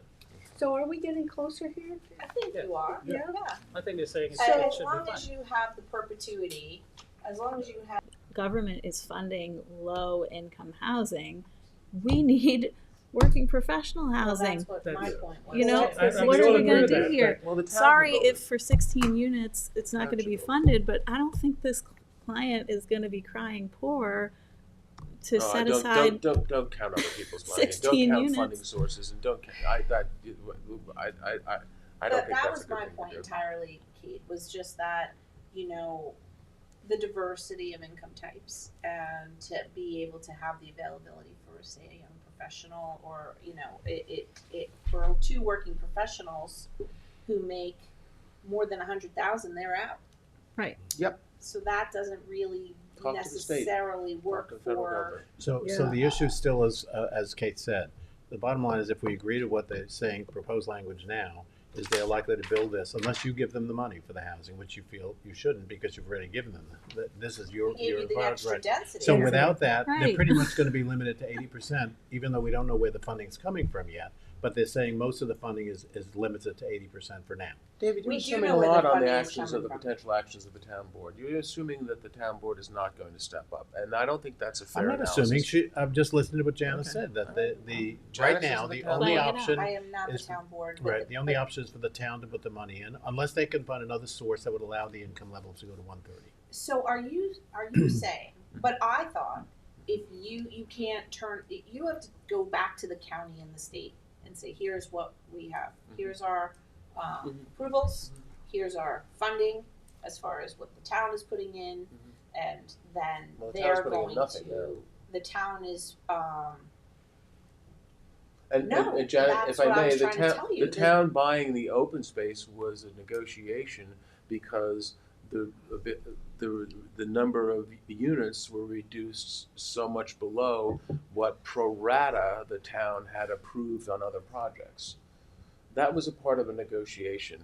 that You was had a a part of much- negotiation, but I've never seen that before. But let's not even talk about that But right it now. Let's was. get back to this, and that is, you're gonna have to go back to the state and say, here's everything that we got Mhm. from the, you know, and we're saying we shouldn't be, or I'm saying, and I'm not a policymaker, so that's why I said go back to the town board, but that why are we paying for something that was set aside? You got 79 units, 16 of them get set aside. If all of those other ones were market rate, we wouldn't even be having this conversation, because they would have to get a loan from a bank and build the 63 units on their own, and we get our affordable ones and we decide on the thresholds. Or But whatever. Yeah, and those would be market, what are you talking about? Those would be market Sure, rate but I'm units. trying to my equate God, this- that wouldn't go anywhere towards. I mean, isn't the affordable CHF housing. funding is for the infrastructure, part of the infrastructure cost for the project as a whole? Sure, we're also We're playing a little semantics by saying it's for the 16 units, but it's really for the 79 units. But Well, That here did we are. not We're say really, anything we're an action related to deadline. that. I think this, again, you were here, Really? you didn't hear me say this, but I think between Bailey and I, we really very nicely drafted this to give the required amount of flexibility if the town wants to step up.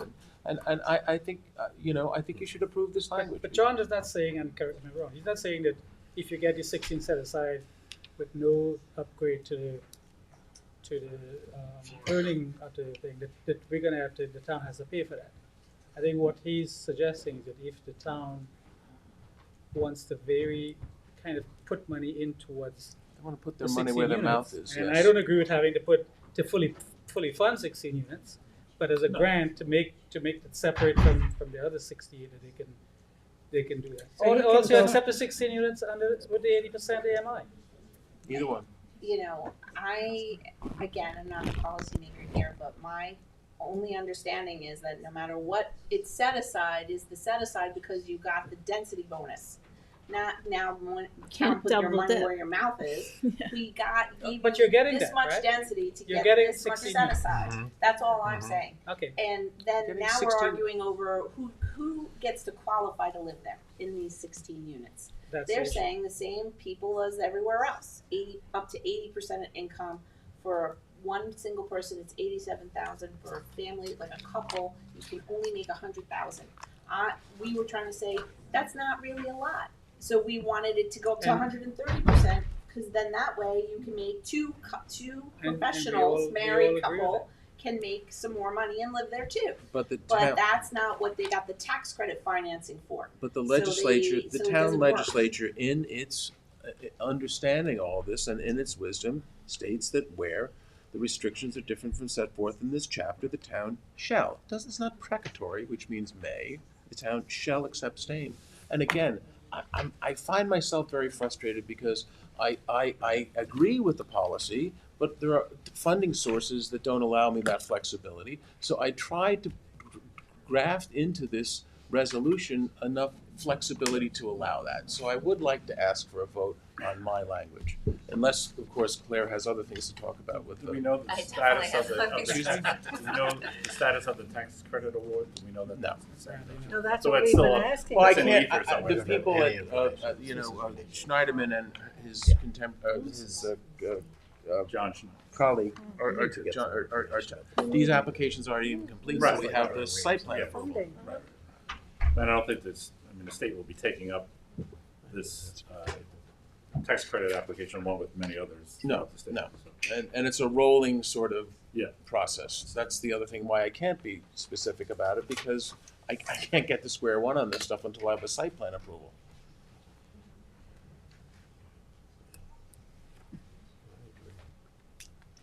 And is the subdivision been approved already? Yes. Well, just No. the pre. No, just the pre-app. Just just the the pre-app. And the So CHF how are you funding at is, action deadline in this? This is Secret this is finding statement. Oh, This is findings, right? Secret. secret findings, So yeah, it's secret. secret findings. No, but that's true. I mean, are we looking at the secret findings related to the? It's been, from the very get-go, it's been said, time and time and time and time again, that you are going to adopt, you even put it in writing, you're going to adopt the town board findings for your secret findings. That was the recommendation. So are we at an impasse here? And Claire, did you say there are other issues that we need to talk about? Yeah. This is So are they, What? Well, the 16 units are the issue. And I think what we were saying is just to carve them out of this funding that he's trying to get from the state for the 50, whatever the balance is, 59. 63. And would that facilitate some motion here to do that? I don't know. You know, we are not the town board, and as I said before, this is not our issue. This is a town board issue. Yeah, no, in I my just- recollection, Not a planning board when the issue. town board approved it, they did not, it wasn't carving out, I know Janice, there wasn't it was approval for ultimately 79 affordable units. That's right. That's the, That's right. the CHF funding, is it for the county matching infrastructure funds? Is that what they, I there's nothing don't more know, than Jim. that, I don't that's know what they're the looking answer for, to right? It's 2.5 or I whatever. it is? believe they're also looking for more quality funding for the sewage treatment. But I'm not sure about that either. Do we have like any of that? I mean, it's, right, I mean, we don't have information Don't to have be any of able Water to. quality from the county? From the town, and maybe the county has, they also have a water quality fund. So I Never saw. But you guys are not the ones seeking the funding, it's the developer who's looking for the funding, right? And then says to you, we have it, we don't have it, we're negotiating. Well, I can't, Jim understands, I think, I don't know if the words in your mouth, I can't even make the funding applications complete until I have the site plan approval. That's why, I remember, the The state client asked me funding. back in October, do you think we'll have it by October, because we're gonna miss the round of funding, and I said, I don't think so, and I was, Yeah. But they haven't guaranteed you a certain amount of money. I mean, No. you're going No. after a grant, there's no no, that's fixed the need for the amount. flexibility. and is there, I would assume there's always an option to submit it with the 16, knowing that the 16 apartments might go up to 130% and see I'm what being the state told and that county that's- people. I'm being told that that's not possible because that the state and federal fundings, I'm being told, did not account for that. Do not Are you, account for so that. whoever's telling you is saying that the state and federal will never allow it to go beyond 80? I'm being told that, yes. I mean, we could Do you- look up the we need to RFP see for that, that. yeah. The state is double very check that? rigorous on. Yeah. They probably Putting went out for certain guidelines. tax credit financing for, and for low to mod housing, Yeah. let's say. Period. Right, but you can fund a And- portion of your project with yeah. state funding. It's not all And or also, nothing. under those, I would guess if you gave them a 16-unit bonus for the zone, for the density, let's say 16 apartment bonus, that the funding they should apply for may have there may be levels of funding. In other words, you're gonna get less tax credit if you do this with the 16. So it doesn't mean the whole project is dead, it just means less tax credit for these. And that may be something They're that's saying good the whole packaged together. project is dead, but I understand the conundrum, and we're not trying to make it difficult. We're just trying to make it so that Works for the it's a town. little more fair For 80 to and it's 130, more yeah. diverse as Yeah. far as the income levels go. Right. But if But I that's think- not something, I mean, you know, We all We agree all with that. it. And I think, you know, But it's a commu- question, how do we get, let's Yes. say, how do we get there? Yes. This is I what we think- want, we're all in I think agreement. we're all That, should that, be that, saying that set this- aside, those 16 units should be for the young professionals who live here and need to live here. And even John agrees, but how do we get there? What's the mechanism? agreed He from tried I to agreed write. from a policy point of view, but it's not from the strictures. Well, of it's law. it's not, the mechanism is not supporting that action. Simply not. So how do we get around that? We could adopt his language, but I would recommend we add that it be administered by the housing Yes, minister. that, plus there's also no comment in here about the mix of units that you're getting. You're gonna get 16 one-bedroom units, so, you know, it should be a mix of 1, 2, and 3-bedroom units, which is not addressed in Yes, this. it definitely has It's to be. addressed in yours. Yep. Right. That's in the That's code. So John's language, we could adopt With two with the changes. addition that, it be administered by the housing, the Director. Southampton Town Housing Director? The lottery for those 16 units only, is that what you're talking about? yes. No. Janice? I'm sorry. Are you talking about, I can't do is the Claire, you're referencing that the 16 units will be The 16 administered? Just those 16 for the This- lottery? This- Or This was clear. I can't do that with either. You I've can't been split told. them? I've been told that this is very difficult to say, but I've been told that by some of the funding people that run some of the funding sources is that lotteries, which are restricted to certain classifications of people, such as in the town code, Oh, yeah, clearly. are, No, I mean, we all know that are could be discriminatory. Well, it can't be, right. Most other towns and you other know, areas have, well, What we're do- not saying that here. We're not saying that. We're just We're- saying the town. You're just saying that the town No, will. I've been here and done the lottery. flexibility, Where yeah. We usually names and use then they Long go Island through Housing the list Partnership, and or something. then, It's you open know, to not just town residents, it has to be, we all it's understand that, all, under the Fair Housing Act, it has to be. No, but So- I've been told by one of the administrators when I was dealing with another project and dipping my toe into this stuff, You should take it unfortunately, out, John. unfortunately, Take your toe that that these classifications of folks, you know, firemen and policemen and everything like that, in certain areas, if you limit it to that, Oh, it yeah, has no, a discriminatory no, effect. Well, it could be. You're gonna face, more preferences that you have, the more scrutiny you're gonna face. Yes. I think a lot of this language in 216 is preference with the fact, the language that says. It's sort of precatory. As long as isn't it's it? legal, or Yeah. it's right, Yeah. doesn't most of the language say, That's- make a reference to the fact that it's. Subject to. Yeah, John, subject see to this federal right. language, how can we amend it so that we can move No, forward? preferences are always gonna be scrutinized. We want by two the- by the things, that it US be attorney's administered by office. the Southampton Fair Town housing. Housing Administrator, and that the mix of the units in the 16 units set aside should be a mixture of 1, 2, and 3 bedroom, and interspersed through the, and interspersed through the and community. that's right in the code. Right. But it Now- still doesn't allow for the up to 130%, No, it which does is not. the flexibility No, it that does you not. At the were end of the desiring day, from the. your funding from the I state don't know why allows I can't for it, submit then the application we will put to, it. Yes, to the Like funding you said, sources with this. If it's I'm- available, if it allows for it, it allows for it. I'm not fighting that. My understanding of tax credits is like a ranking system too. It's, you know, if you stay within a certain, you may actually get a couple of bonus points if it's lower for some reason, or, you know, there's all different location, there's a lot of different,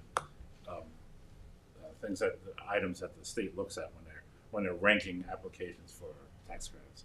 That's how they look at it. And they may give a higher rating for lower AMIs than it, but sometimes they might want to also give higher rankings for higher AMIs. It depends on circumstances that the state looks at. Could you split the baby and have them do the funding for the 80%? But for those 16 units, the differential between the 80% and the 130, the town somehow or another guarantee that? You can't do that Can't as this do that? board. This board can't do it. Yeah. But you can, No, you we can't can, do it. but you can, I'm not, Trying to I resolve cannot it. No, I know. I'm not gonna tie this project to the actions of the town. Should we carve out the 16 but units? you can submit an application for funding with all 79. Literally carve it out. Literally carve it out. Subdivide it out. David, let me be very clear. I'm not going to do that, and I'm not going to tie this project to that sort of restriction. I am not going to do that. That's not acceptable at all. I am not going to tie this program to the whims of a government agency. I'm just not going to do it. I would be foolish. Well, your funding is. What? You're subject to the whims of the funding. No. You know exactly what I'm saying. I'm not going to tie these 16 units to whether or not the town of Southampton steps up. It's not gonna. I can't do it. Okay, so What does that mean? What do you, Steps up? what do you mean steps That up? was a set Steps up aside. to do the There was a The lottery? yeah, misfunding and all this I stuff don't in the 16 units. This is like, it's not our concern about whether this works financially. Like, we have the rule, we have the code. Everybody's zone forgetting change what I and put the- in here to try to. The There's no guidance reason from why our you planning can, there is no reason flexibility. why the application can't be submitted. Asking and seeing what the reaction is, as you said, it may give different points and different penalties, but is submitting with 16 departments at a higher level of workforce housing, which the state and county, by the way, are very sensitive to as well. I'm not going to do it. So- This is why I had in here the mix of income eligible housing shall be low, moderate, median, and middle, as restricted pursuant to grants or subsidies of the federal government, state of New York, What's the date? or other municipal agencies. You know, Obviously, the town of Southampton. you know, But where John, are you the know other how your municipal client was going agencies? to, November 28th, 2023. you know how your client was going to market with the lottery? Do you have an understanding of how they were going to do No, it? I don't. Jim, I don't want to No, represent no. anything that I don't know. Right. Yeah, you know. You're here for you're playing. John, can I just ask this, in number 2 in the draft the town did, it talks about 30 to 50% AMI range, 50% of the units shall be above the. Yeah, that's what I can't agree to. That's what I can't agree to. Right, that's, Can't agree. that's, Over the that's why it's 80s. not in your version. Well, Right. that's why it's not my I version. mean, But we agreed to its in perpetuity. For the 16. So John, That's good. I mean, you had to. Yeah. It was in the code. so John, when you presented to the town board for the zone change, right? None of this was discussed. No. It was just 100% affordable, as Jim said. Yeah. Yeah. But you know, that's going to expire, the What's gonna zone expire? change, right? It's 50 years No, for no, the no. 86. No, No, June, we have to ask. June. June. June. in What's June, in you have June. to, There's extensions available There's then. extensions available, but Ah. of June. It'll Right. expire in June, but if I get further on, I'm not going to have to worry about that. well, It's a have long, to- long haul for someone who's providing affordable housing, which is the other thing that you cannot forget. yeah, exactly. I mean, Listen, it's and something we all This want, is John. 78 units of workforce housing in the Yeah. town of Southampton. It's not something which that we're opposed to. I think the finding statement was adopted November 28th, 2023, here by the town board. And the picture changed significantly in 2024 when all this new housing funding is being directed by the state. And so I don't feel comfortable adopting the town board secret finding statement because there is additional information and some disconnect between what was adopted and what the picture is now in terms of funding, which is highlighted very clearly in this situation. So And I we're at think that stage now, right? that's now, what's our SECR decision adopt is on the SECR. finding statement. So- There's other information we have to, How do we include. handle that time-wise? Suppose we want to modify some of the findings. I mean, You there's know, a lot. that's That really where document it's is quite extensive. So, well, but connecting the dots on new housing funding and what was adopted then and the 16 set aside and stitching that all together is an important piece of the findings. Yeah. And we haven't found anything but questions today, to my mind. So where in that, is that on page 10 something or another in the finding statement? I'm looking now.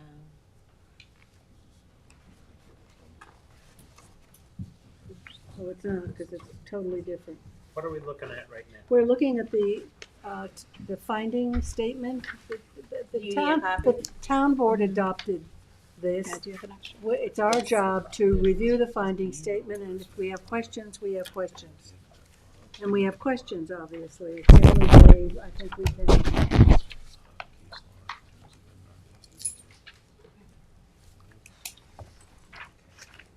These are the secret.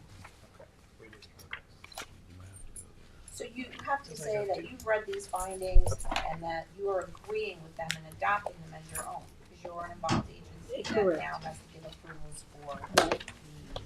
the Right. subdivision and Well- site plan. But we have some questions about that, right? I don't know, it's- Or, You don't have any information from the state as far as what is, they said, from the beginning, we always said it was low mod, it's low mod. And we understand that, but now we're getting into the nitty gritty. We're kinda like, wait, ours are low mod too, the set aside, you get to control the set aside?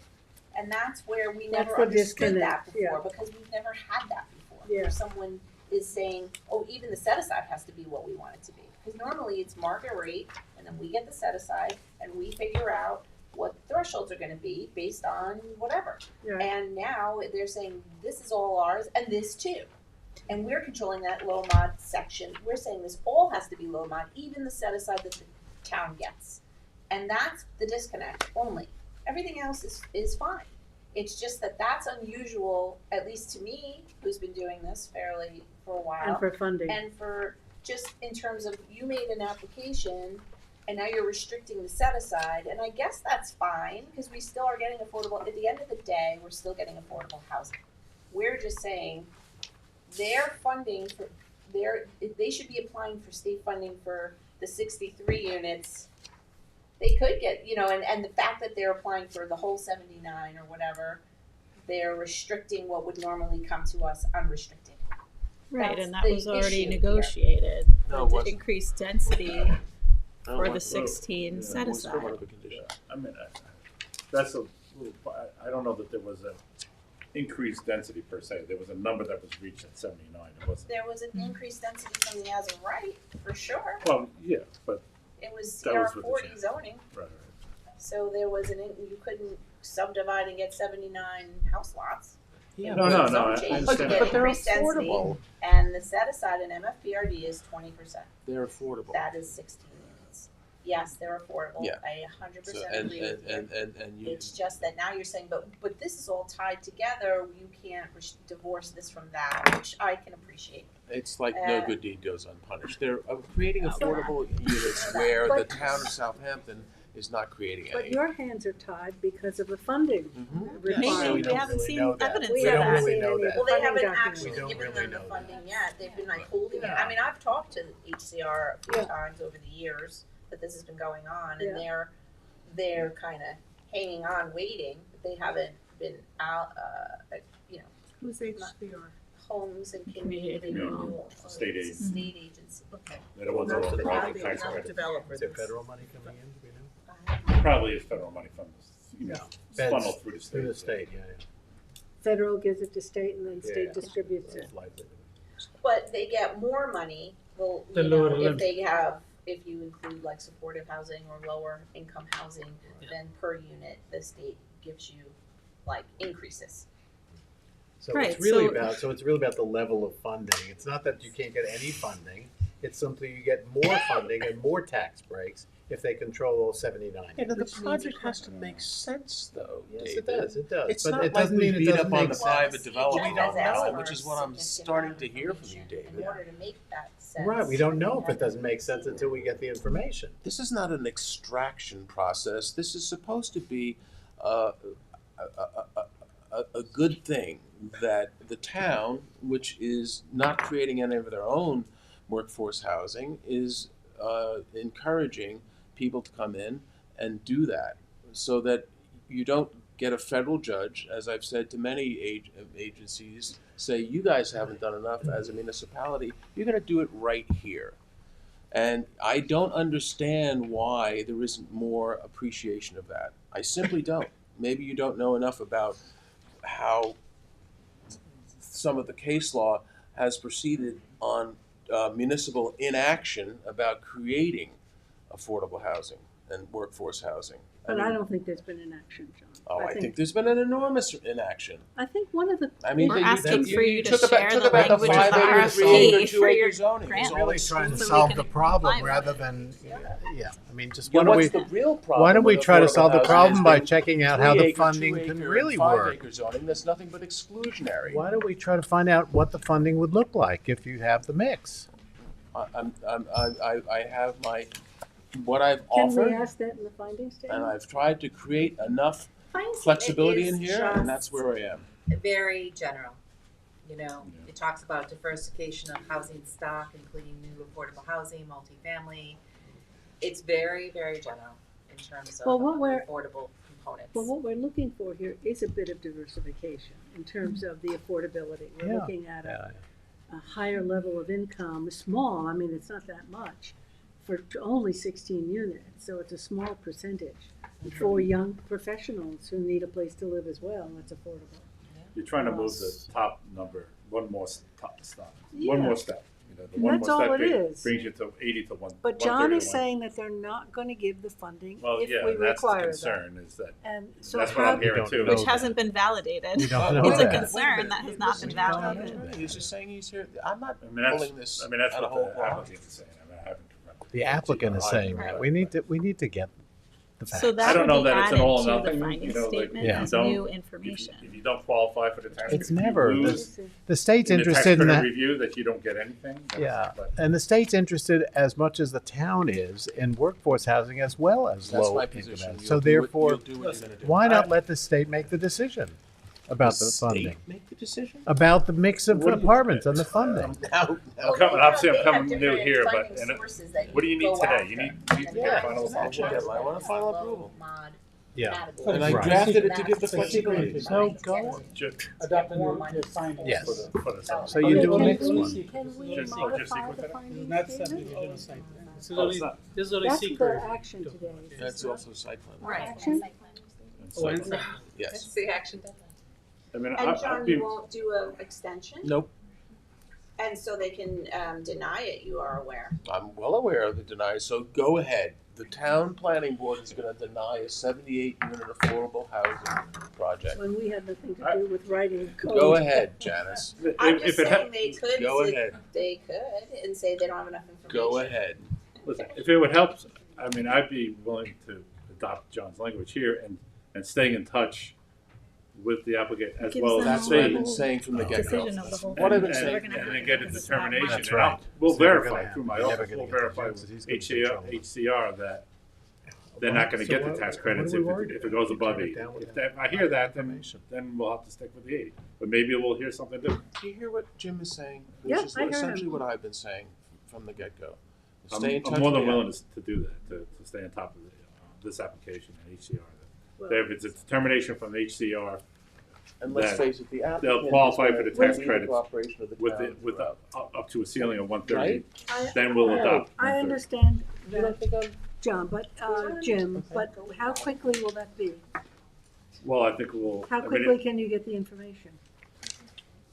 Well, my one suggestion is adopt this language, and then I'll stay on top of it as the application goes on. But would you Because I say- don't think they're gonna make, you know, I can check with HCO what the application process is, but the concern is that they may not get approval for the tax credits for months from now, you know, might be. months.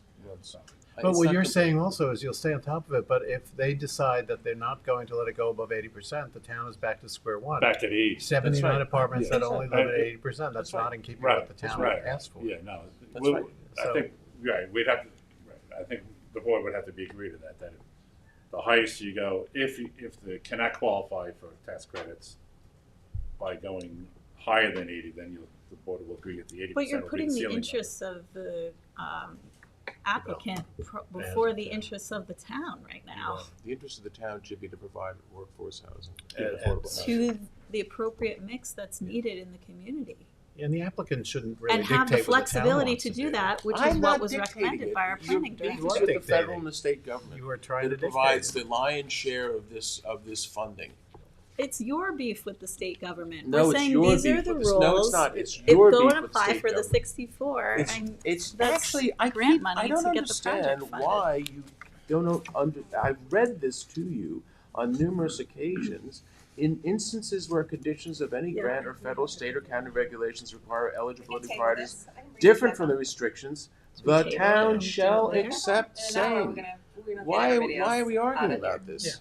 Yeah. I didn't It's put after this in 4 there. o'clock, right? If you have a problem with this, talk to the town board. Maybe they shouldn't have put this in there. Okay, I'm recommending we table this for an hour, we'll get everybody else handled. Yeah, we have to, And, I we'll have bring to. this I up. have, I'm supposed to be at a hearing in Sag Harbor 10 minutes ago. Thank you. Why are we tabling this for an hour? Everybody else has things to do. We've been on for an hour and a half. Discussion, and then we're gonna discuss this in an hour for another hour, so. that's what we're gonna do.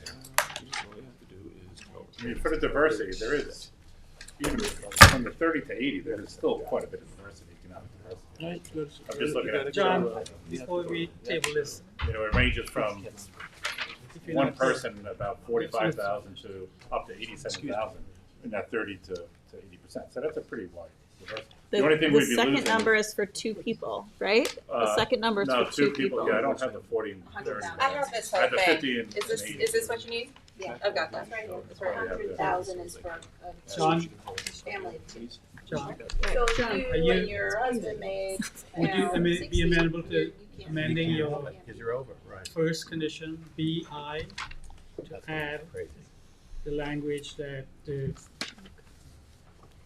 units shall, those 16 units shall be administered By the housing by authority. the housing director, Southampton Housing Town director. Housing Director. by the housing director, Yeah. I know. and a mix of 1, 2, and 3 bedroom apartments. Yes.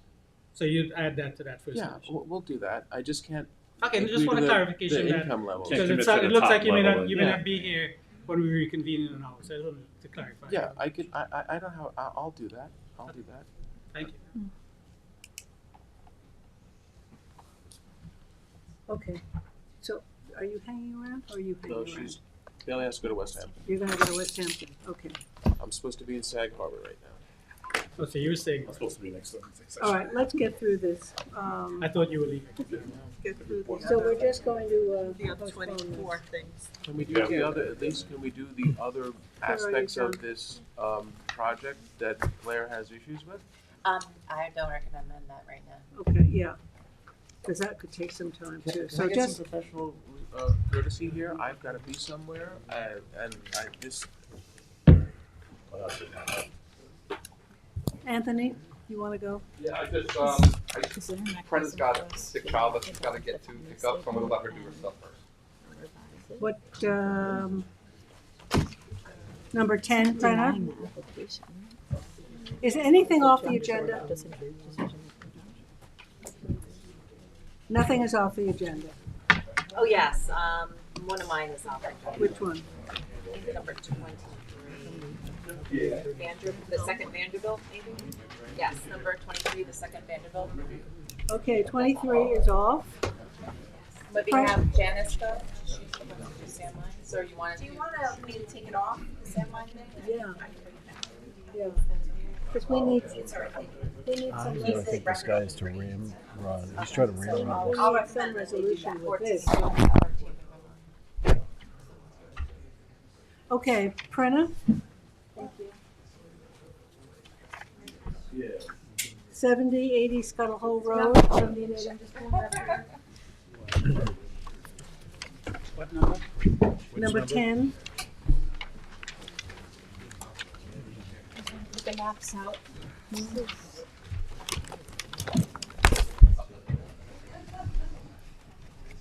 Thank you for doing that. Hi. Okay, if I sit here with you. Oh, yeah. This is the 2 proposed mixed uses on 70 and 80 Scuttle Hole Road. That triangular property. Yeah, I can get it up there. That triangular slit on Scuttle Hole just before the railroad track. I have. So we're at Anthony, the- can you pull up Brenna's application, No, it's please? up. Oh, it's up, okay, Yeah. it's up. There's the church and the. These are copies for everybody. This is the draft pre-submission conference report, and we're under action deadline to adopt this today. Okay. So why don't you start, and let me have your name for the record, please. Brant Reiner from Nelson Pope and Board. He's here on behalf of the applicant.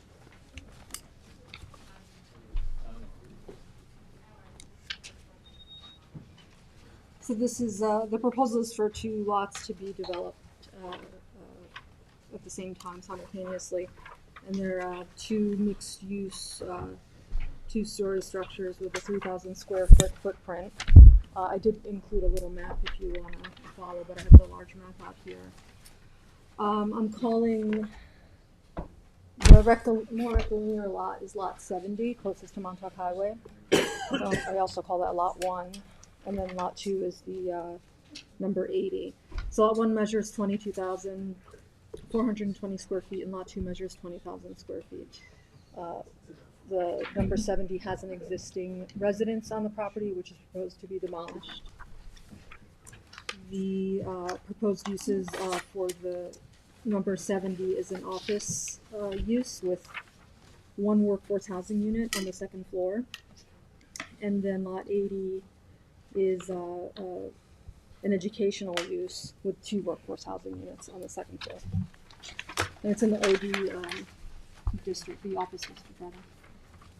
The applicant presented that the office will be occupied by Hampton Yards, and the educational use is a nonprofit, Hudson's Helping Hands for Autism, and then the workforce housing will be for Hampton Yards staff, affordable units for Hampton Yards staff. The planning board approved a subdivision in 2019 for these 2 lots, so it's subject to covenants and restrictions. And the conference, public pre-submission conference, was held on December 12th of 2024. There were no public comments received, but there were some letters received during the application. They were all in support of the project, in favor of the educational service and the affordable housing, the location. The church even agreed to, there was discussion about maybe sharing their parking spaces, and the church agreed to that in the letter. Items to be submitted, the site plan special exception application, site plans, elevations, floor plans, landscape plans, outdoor lighting plans, and any sound plans and engineering information, and a full EAF. And to get to the issues, some at the bottom of page 2. The first issue is zoning, zoning and use. The proposed office use and the educational use are both permitted in the OG district. The chief building inspector made a determination that the school or educational use is called under the SIC code. It's other schools and educational services, which is permitted. Speak up a little. The apartment is a special exception use for OD zoning. So do we have to go through the special exception standards at some point? We will, yeah, and there's specific, specific standards. We'll do that at the site plan stage. So. The number of uses, I put this in here. The number of uses for the first lot they're conforming. You have for every 4,000 square feet, you'd have a use, but for a dwelling unit, it's 11,000 square feet. On lot 2, which is 20,000 square feet, we have 2 dwelling units and the educational use. So we're not conforming there. However, the chief building inspector can make the determination for the added density or to treat the apartments as accessory to the office use, which is on this lot here. So that's, I know that we, in previous discussions, it seems like everyone's in support of the affordable housing and get as many as possible, but I think off the record, the applicant has stated that if worst case scenario, they may have to remove one of the 2 over the school, but we're going to leave it to the chief to see if there's anything. So that's pending. Okay. Yeah. It would be an unfortunate loss Yeah. for the town. Yeah, absolutely. To lose the affordable housing unit. We had thought that we had this under control, but code prevails. And without the interpretation from the chief building inspector, we'd be forced to go to the zoning board of appeals, which would further delay this project. And the owner obviously doesn't want to go through any further delays or expense, with the understanding that we don't even know if we could get the affordable unit. So, the path of least resistance is to remove the affordable workforce housing unit from the project, thereby reducing the total number from 3 to 2. And the chief building inspector is waiting to make a decision now, is that what you said? Yeah, I mean, this just came to our attention earlier this week. Okay. We will be speaking with Sean about this matter. He's been very supportive of the entire project all the way along, has already made some good interpretations based upon his abilities as the zoning code administrator. We'll see what he has to say. But if he can't make an interpretation in favor of the workforce unit, it will be lost. So in order not to hold up the project, is it possible to build it out as a shell so that you can move forward and then go back to the zoning board and get the second unit that could be Its own finished? complications. I It's something know. that we talked about. It does have to do with the transfer of density. Yeah. Because again, remember, this project, if it were just the buildings and the office and the, other than educational use, if it was just those two standalones, we wouldn't need any transfer of density. The density only comes into play with the workforce housing, and it makes matters complicated across the board. I mean, just heard complications are endless with regards to trying to get affordable housing here in the East End. And one of the things here is density. So if we do develop it as a shell, we would have to get approval from the health department for whatever density would be with the shell on build out, then go back for an additional variance from the health department with more transfer of density rights. Well, here you're at pre-submission, right? So Yeah, but the idea was we did a heavy pre-submission here with the understanding that when we got the site plan, it was just a matter of the details and getting through quickly. Health department is in the same capacity, that they know that this is an important project for multiple reasons, looking to help us move it through quickly. So this is this would delay it. We're not seeking any further delays. We're trying to move through quickly, and we may end up having to move forward without the second workforce housing unit on this property.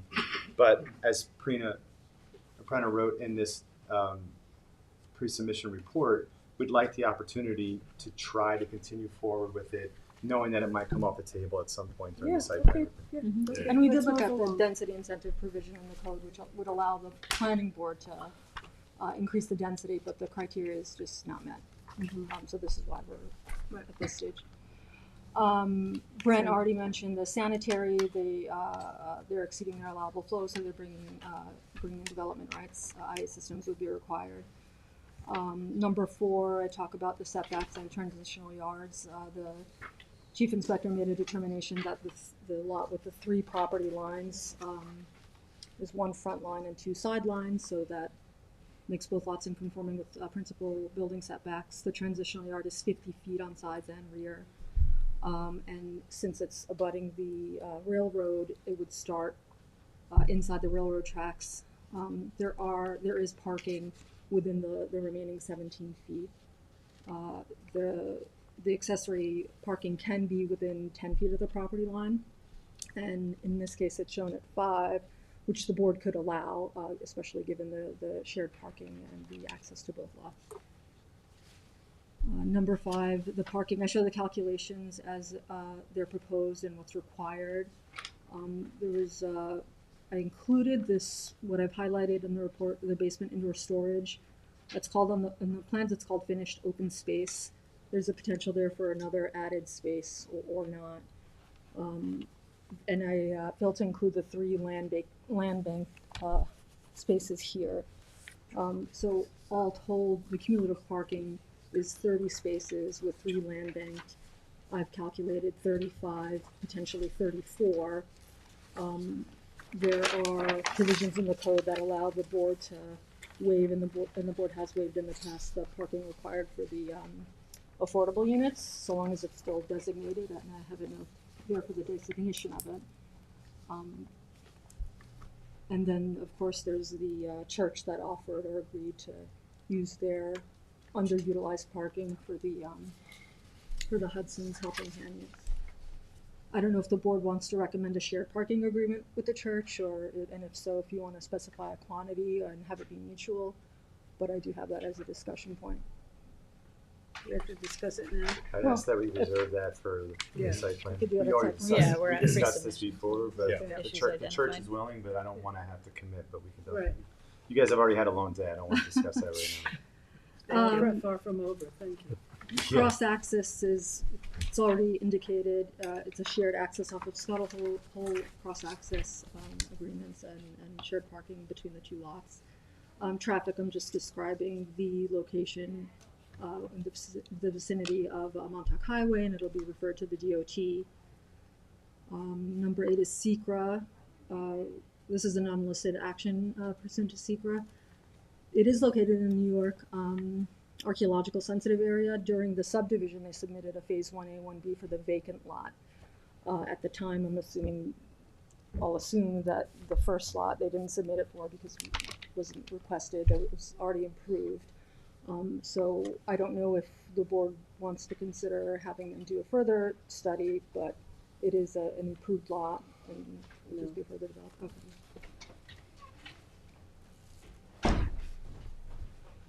Number 9, natural features, just describing that the track offers a natural buffer from the residential and agricultural uses. And the adjacent properties have wetlands, agricultural uses, and it's also, the lots are adjacent to the APOD, but these items don't directly affect, nor are they within those overlay districts. Or do you have something to add? Oh, I'm sorry. Sorry. Better Trying to say clarify as softly as that. possible. For landscaping and screening, we'll ask for a landscape plan to include any, I added to include any existing vegetation to either be removed or remain, because there are several street trees and there's already screening on all the property lines. There are 2 dumpsters identified. One is for the first lot, or lot 70. It's immediately at the opposite end of the access, and then the other one is adjacent to the property line with the railroad track. That one is about 5 feet off of the property line, similar to the parking. I have a note in here that the board is going to recommend any outdoor play area be fenced, or designated outdoor play area to be fenced and gated for safety, given the tracks and the immediate road. The children that are going to be Yeah, using it. yeah. There's the basement walkout that will come out to this area, so maybe we'll just consider something down there. Jackie, I think we mentioned in the past there were bollards alongside. Would you want me to put that in the report? Yeah, For consider bollards, them. Consider bollards along Yeah. the parking.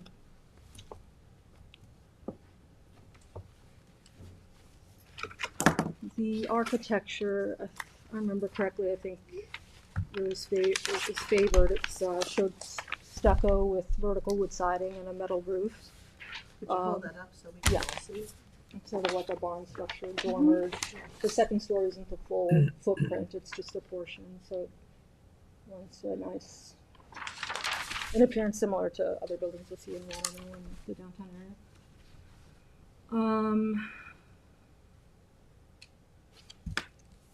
The floor plans indicate there's a little over 2,200 square feet in either building of unfinished basement space.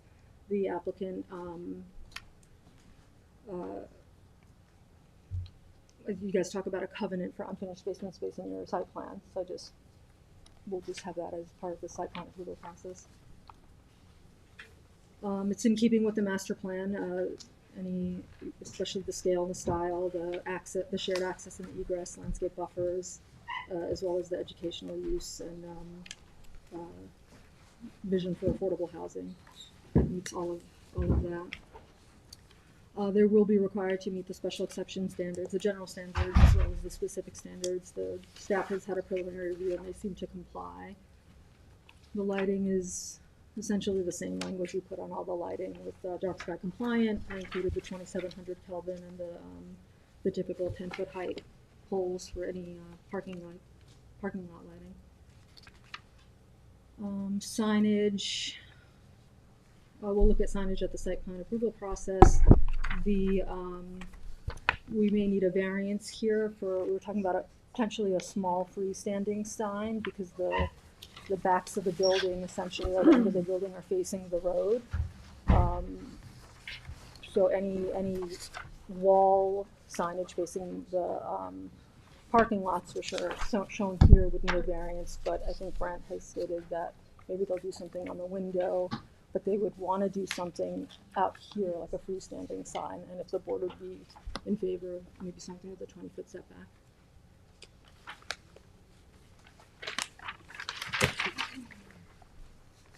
Okay, so quickly go through this balance of them, and then we'll. Yeah, the rest of it is all the general language we put in every report for sustainability, the parking and any kind of green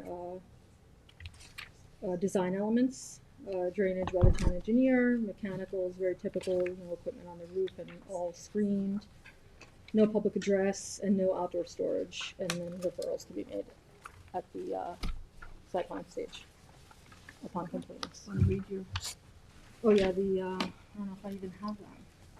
here, well, take mine. Oh, You have it? Yeah.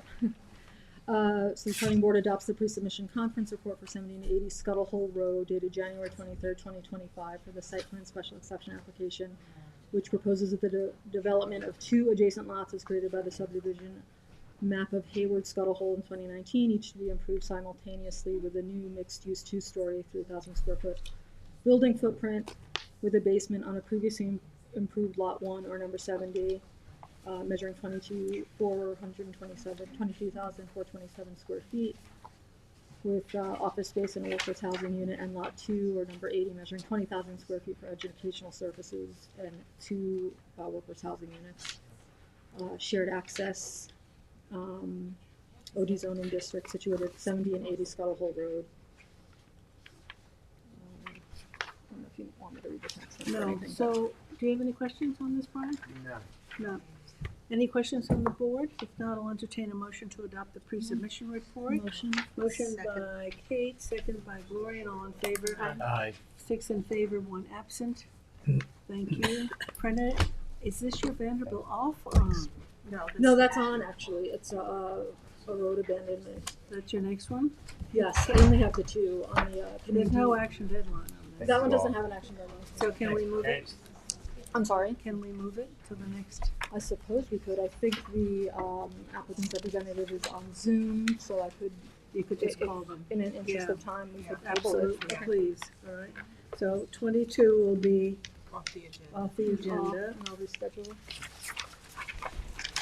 and you're done, all right? I am, thank you. Thank you, Prenda.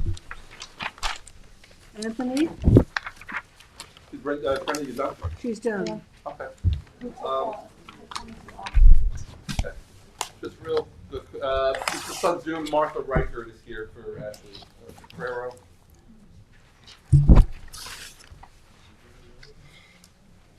So a reminder to the board, this was the cannabis application on corner of Willow and Montauk Highway in Yep. So we're going to deem this that we were going to discuss the traffic report and secret issues. I've advised the applicant that we're still waiting on engineering comments at this point, so we can't deem the application complete. Plus, we're going to meet because the planning board wanted to discuss the possibility, at least looking at lining up access between these two. So I've advised Martha of that. So the first thing is that we would have to deem the application incomplete. And then Martha's here. She did want to ask the board if they would allow certain building permits, or allow her to submit certain building permits for certain work. I'll go through it real quick, and I'll give you my recommendation. But the first thing would be to deem the application incomplete. Okay, motion? Motion. Motion by Gloria and second by George, all in favor. Aye. Opposed, abstentions.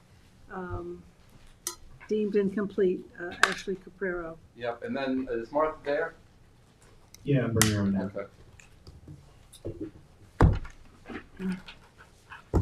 So what Martha had put in a request with me to see if they could obtain building permits for the following items. One was for the demolition for the existing historic structure that's just coming down. The second was going to be to apply for certain building and electrical permits for interior work. And then they mentioned some exterior on the windows. Going through what we normally do, I don't have a problem with the demolition permit for an existing structure, but we normally further in a process before we start allowing, so that's going to be my suggestion. If the board's okay with the demo, I don't have an issue with that. Well, is it a historic structure? It's not a historic structure. How The old other is one it? is. That's the shed. It's the shed. It's the shed. Small. So I'm okay with that, so we can start getting some site work done, but I don't know that I could recommend any other No, permits I at agree. this point. But we'll let Martha's hear. Martha? Yeah. Can you guys hear me? No? A little Can louder. you increase your volume? Sure. There you go. Is that better for you? Much better. All right. Sorry, I have a cold, so I'm a little bit difficult to understand, but thank you, members of the board. What we would like to be able to do is to keep the project moving along while we're waiting for those comments from the town engineer, as well as in response to the board's request that we coordinate with 1004 Montauk Highway with respect to driveway placement onto Willow Road. If the board would deem fit, we would like to apply for that demolition permit for the accessory structure and for the necessary electrical permits for the interior of the principal structure. We met with the chief building inspector last year and with Anthony, and we were told that if we wanted to do any interior work, that it would require the planning board's approval during the site plan process. And, and I just want to go on the record in terms of there are other cannabis dispensary establishments that have not gone this far through the site plan approval process that did do their interior renovations and are operating. And so we would like the same sort of consideration, given that we are not skirting the process, and we would just in good faith like to be able to do the things that don't affect the exterior of the historic building, but just interior work that we could be doing right now while the site plan application is pending. Because it seems like in terms of the board's review, the majority of the issues have to do with site conditions with respect to the parking and the driveway. So I just talked to Claire a little bit. Yeah. Because she does this. So again, the demolition, I don't have an issue with that. And I asked Claire about electrical work inside. They want to get an electrical permit. I don't necessarily have an issue with that. But no other interior work and no the windows, because we didn't go to the ARB or anything yet. So that would be my suggestion if the board was inclined to. I agree with that. We're amenable to that. I guess my next question is just logistically, how are we coordinating the timing of our referrals to ARB and landmarks? So once we have a complete application, we make all the referrals. Okay. And then do you have a sense of when we will have comments from the town engineer? I know that delayed our application. I will have something for the next meeting, Martha. I appreciate that. Thank you. Okay. So the action that would be to allow the building permit for demolition and electrical. And electrical Okay. permit. Yeah. Motion by George, second by Tom. All in favor? Aye. Opposed, abstentions. To demolish, agree to the demolish of the small building. And electrical permits. And No. no, No. because it's all the interior work and. Well, it's what I historical. had said, because they asked to do interior work, do all the interior work plus the electrical and then do the windows. My suggestion was to do the demolition, and I talked to Claire, I didn't have any issues with the electrical work going in the building. But just not the rest of it. No exterior, no other work, Just just the electrical and the demolition is what I'm suggesting. As long as it's interior, I Yes, guess, yes. right? Okay, both that, Yep, with no vested rights. with no vested rights. Okay, we had a motion by George, second by Tom. All in favor? Aye. Opposed, abstention, 6 in favor, 1 absent. Thank you, Martha. Thank you, Martha. Thank you, everyone. Feel better. Anthony, 4. Wilderness Trail, I took this over for whoever was working on it. This was the one, Carl Benninghoff is working on this. This is a landlocked parcel, if you recall. And we're dealing with trying to get access, if you remember either. Oh, yeah. So it's before the zoning board right now because they don't have any road frontage. So I had them coordinate seeker with this board. So your response is just to let the ZBA or respond to the lead agency that you want to be the lead agency Yeah, for this yeah, project. select lead agency. Yep. Okay, that's our action. That's your action. That's your own action. That's your own Yeah. action. Just if you had questions on access, where we are, but. No, because I'm going to put Let's you on the coordinate. agenda for a discussion on that Yeah, one. you'll come and you'll talk to us. I will. Okay. Motion to coordinate. That was easy. Motion to coordinate by Kate, second by Gloria. All in favor? Aye. Opposed, abstention, 6 in favor, 1 absent. Claire? The retaining of the Yeah. traffic consultant.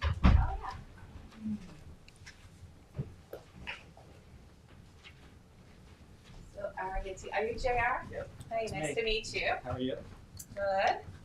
So he is standing in for David Martin. Last meeting, the board was interested in retaining a traffic consultant with this. So Yeah. I received 2 estimates. I have copies of both. So you can pass them down. One is from McLean and the other is from Nelson Pope. Nelson Pope. Yeah, I emailed them to you. So in that case, my recommendation, since the scope is your book. Just say McLean. Oh, is this the wrong one? No, we got McLean. We do have the That's McLean. the Amazon. Oh, put that aside. That's for the Amazon. We'll get to that. That's Amazon. That's yeah. Amazon. Sorry, there are too many McLean things in here. Okay. Here we go. These traffic. This is consultants.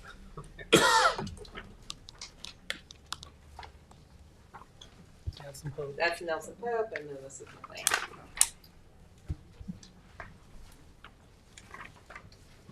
Did you have any questions yourself, or no? So my recommendation, and obviously, I felt the scope was similar with both.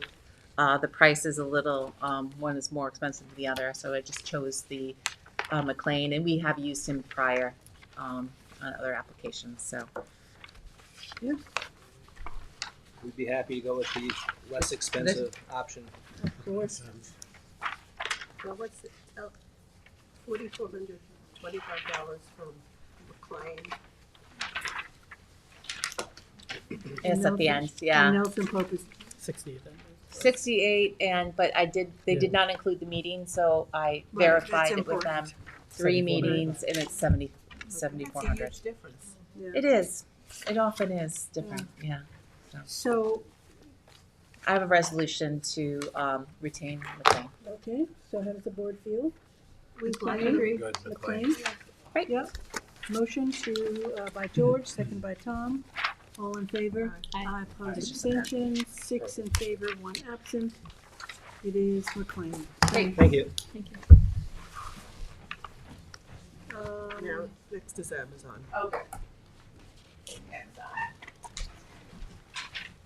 So that is the report from McLean. And Kevin, could you have Vin Corrado come on? I have a ball going. Oh, On the agenda, I don't see it. do you see him? I see a ball. There is a Paul, I think, and then also an Ethan. Oh, here's, number 8, we're looking at. But Hampton Bays, Vin Corrado. Leveski, ahead. Amazon. Yeah. Yeah. Vin Corrado from McLean. I don't see it. Oh, okay. Can we do it without him? Because We it's, can. yeah. I Let's think it's move pretty forward. straightforward. Yeah, Um, he did it in 10. did I send it to you Yes. yesterday? Oh, great. Yeah. So this is the report. Yeah. This was the analysis that you'd asked for. If you remember, I'll just give you a background. You had approved the Amazon in the Hampton Bays Business District, and it was a kind of a new use, right? That end sending out last mile delivery. And I was concerned with the BOCES across the street, and we wanted to do a year's analysis. Is this a year later? Yeah, That's what we wanted? This is a year, it's approximately a year and a half because we wanted it steady state first. So they were in full operation, so they told us when steady state started. and then 1 full year from that point. So it was about a year and a half. We had a 2-year bond for any improvements to the intersection if needed. If there was any accidents, any such thing, and the report came back pretty clean. Never a complaint, which is amazing. You know, In fact, some of it was under, what they As anticipated. somebody who drives there every morning and afternoon, I have to say It's good, it's George. been pretty non-intrusive in Mhm. terms of the trucks coming and leaving and Great. people leaving. Yeah. So Vin did a very good report summarizing it, Yeah. basically saying it was safe. I prepared a resolution, so Okay. you can see that. I didn't see anything on crashes in here, but, so I don't know if he looked at them or didn't look at them, but. Oh, I'm sorry. Did you want to see that reference with the Atlantic? Oh, this was the original. That's the original. Right. Right. Yeah. And of course, His report, I don't think mentioned crashes. no, I did not. But I have extra copies if you want to take a quick look at that before we make this determination. Because you'd be saying that there'd be no additional mitigation, which was the threshold. And if anybody else wants to take a peek at it. I think I'm an expert. I'll let- Yeah, I mean, you can look at it or make sense out of it. I'll look at it.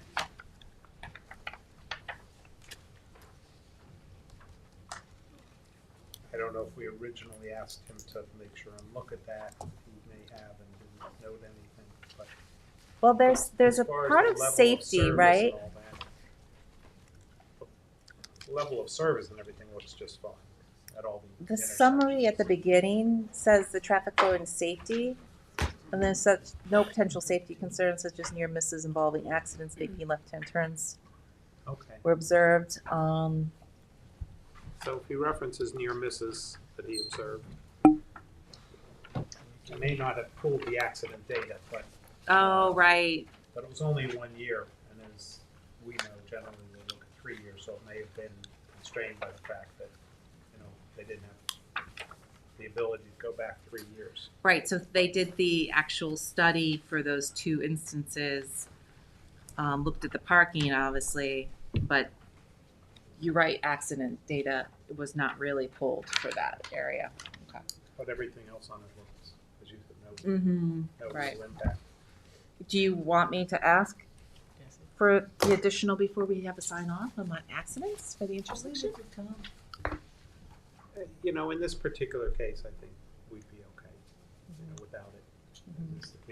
They'd only be able to look at 1 year worth of data, Yeah, which they're is not really It's not the And substantive enough. would that lead to mitigation? Probably not. Probably Yeah. not, right? So do we have 2 actions here, to accept the report and to release the bond? No, but based upon his report, which concludes, I've just kind of summarized it, no, that the operation of the site is consistent with the original traffic analysis and no additional traffic mitigation measures to be required. But your resolve would be to recommend the release of the performance bond. Okay. So, motion by Kate. Do we leave Paul on? Unless they have something to say, so. Does Ethan, or there was no Ethan either?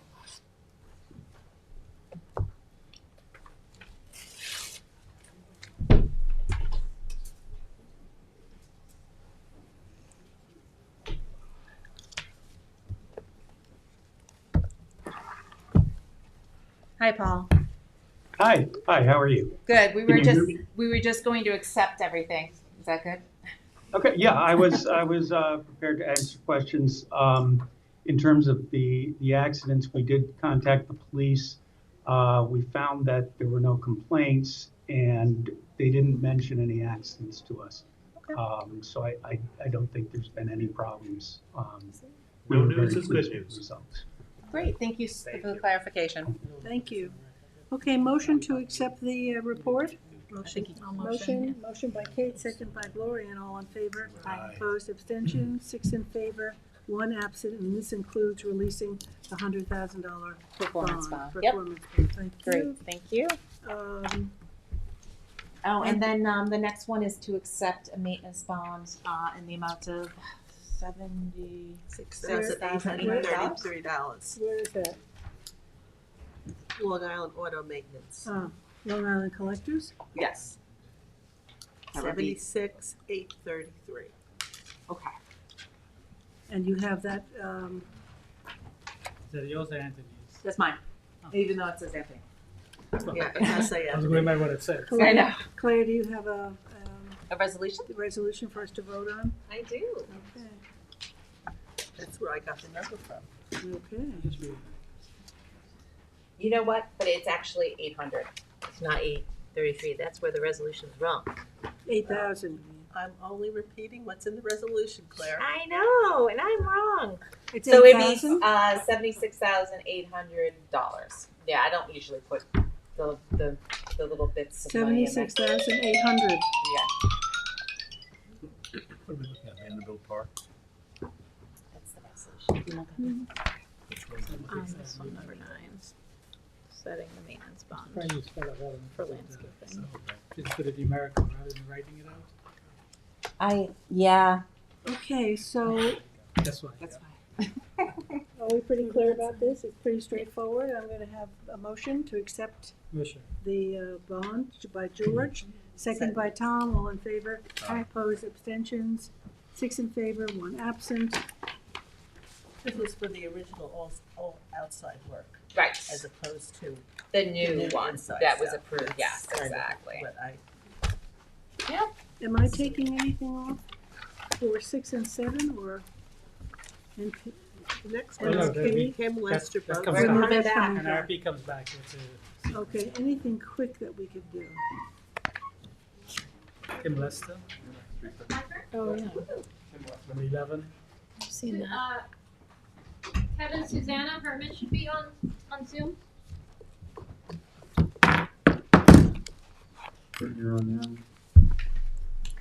Is Kim Lester? For Kim Lester. Number 11. Kim Lester boat storage.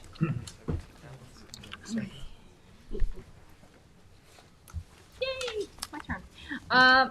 So this application is for the outdoor boat storage on the parcel known as 17 Allenson Lane in the RWB zoning district. We had a public hearing in December. We were waiting for the comment period to be up. Attached is the staff report with all the various comments. I do want to point out under the comments by the Department of Fire Prevention, there was a recommendation to install a fire hydrant on Allenson Lane. However, we had gone back and forth about deeming the application complete because they didn't have the fire hydrant information, and we did have it put on the revised survey before we deemed the application complete.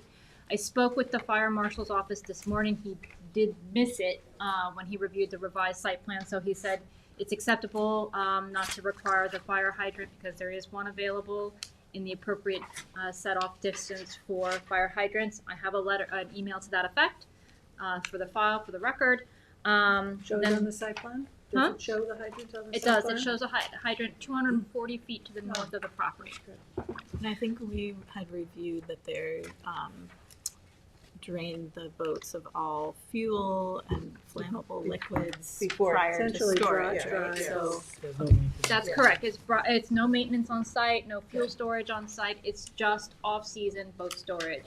So I have gone through and listed the site plan standards and compliance with that, as well as the special exception standards, because it is a special exception in the RWB. Do you want to go through each and every one, or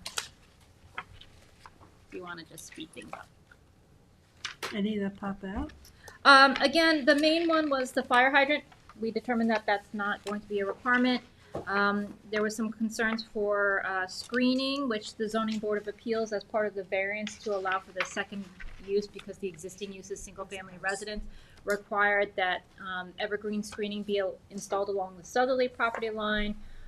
There's a 6-foot stockade along the northerly property line. They are putting in a naturally vegetated buffer.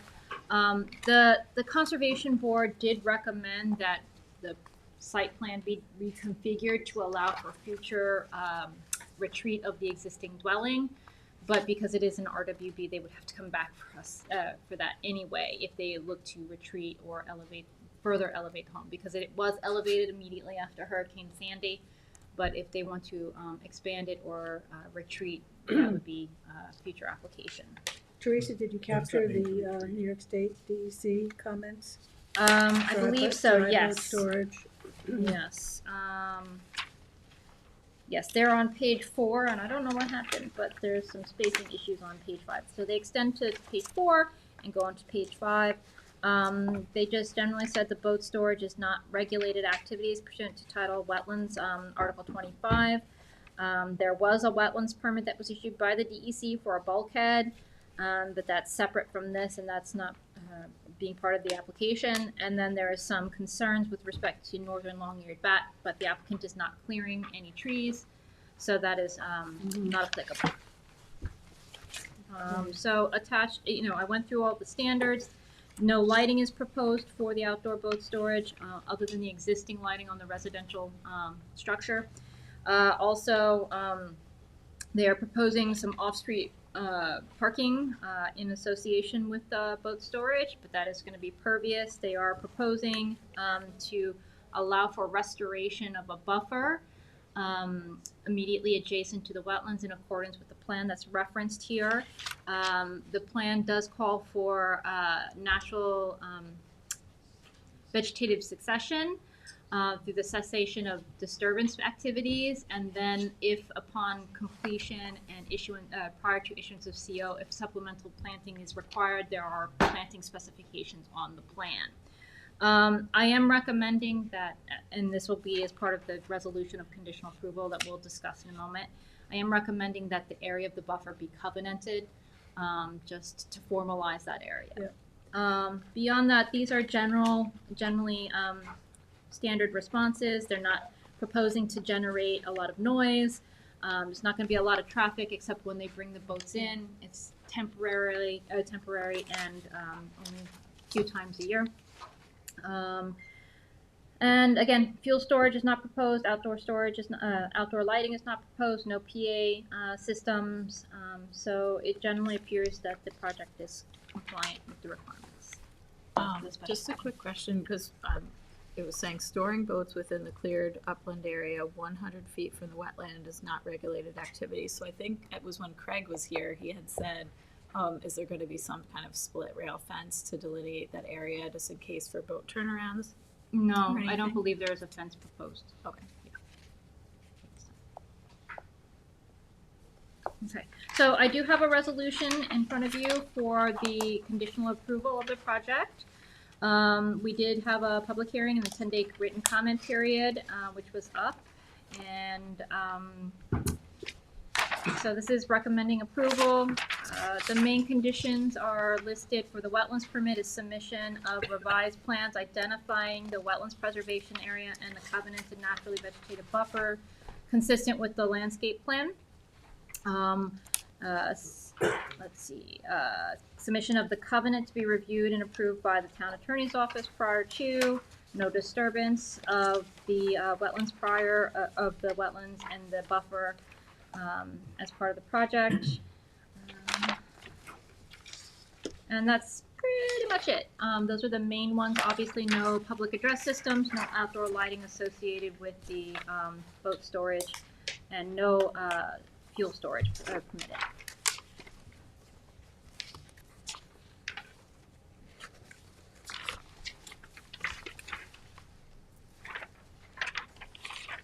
Any questions?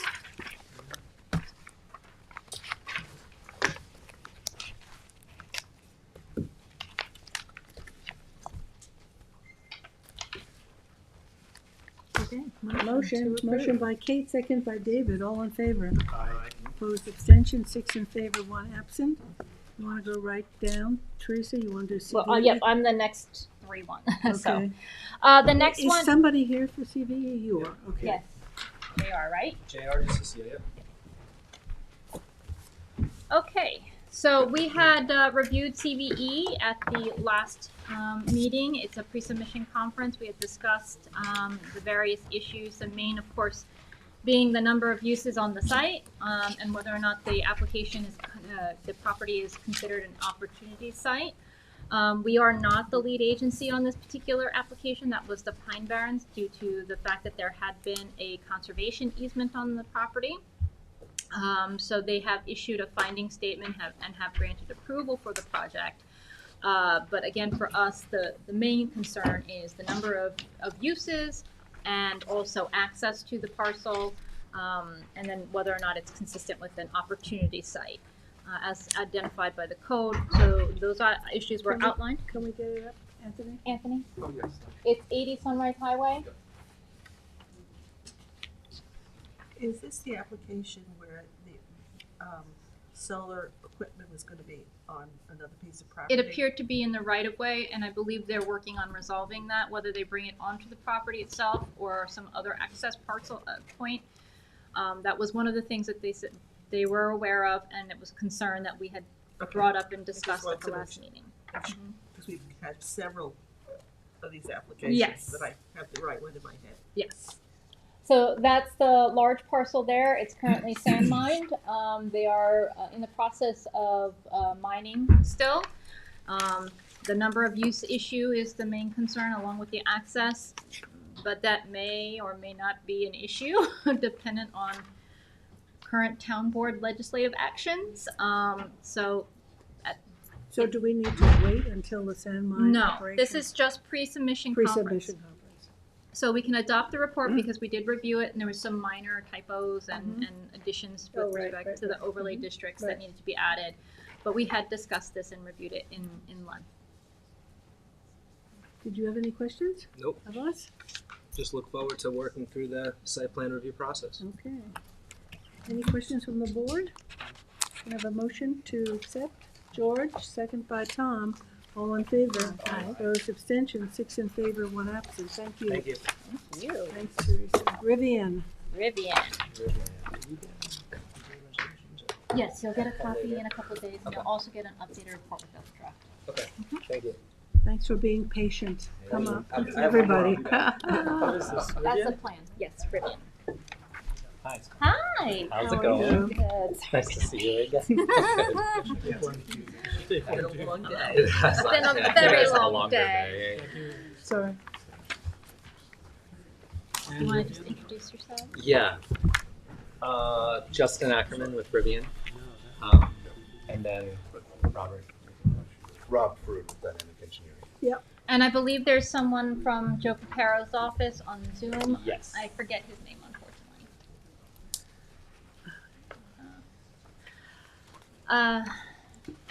One has a handout to have it on somewhere. Okay. This is a nice map, Teresa. Thank you. So. Do you have one? Did she give you one? I'll email it to you. Yeah. Yeah, we have extra. David Singer. Thank Oh, perfect.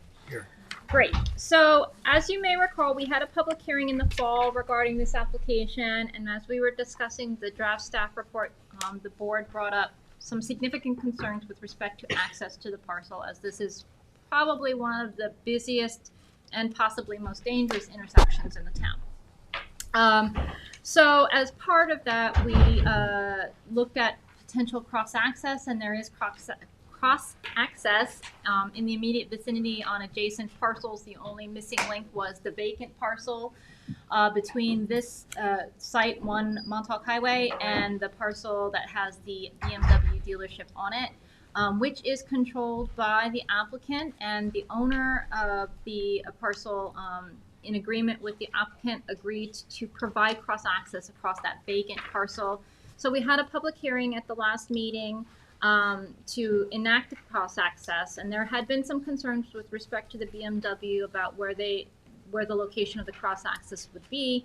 They provided a map which they had recommended, but that would take it into the side of their building, and that's really not going to provide ease of turn and access through that parcel. So the map that I prepared, which you have a copy of, shows where the existing cross-accesses are and where Rivian has proposed theirs, and it appears to be in the most common sense location.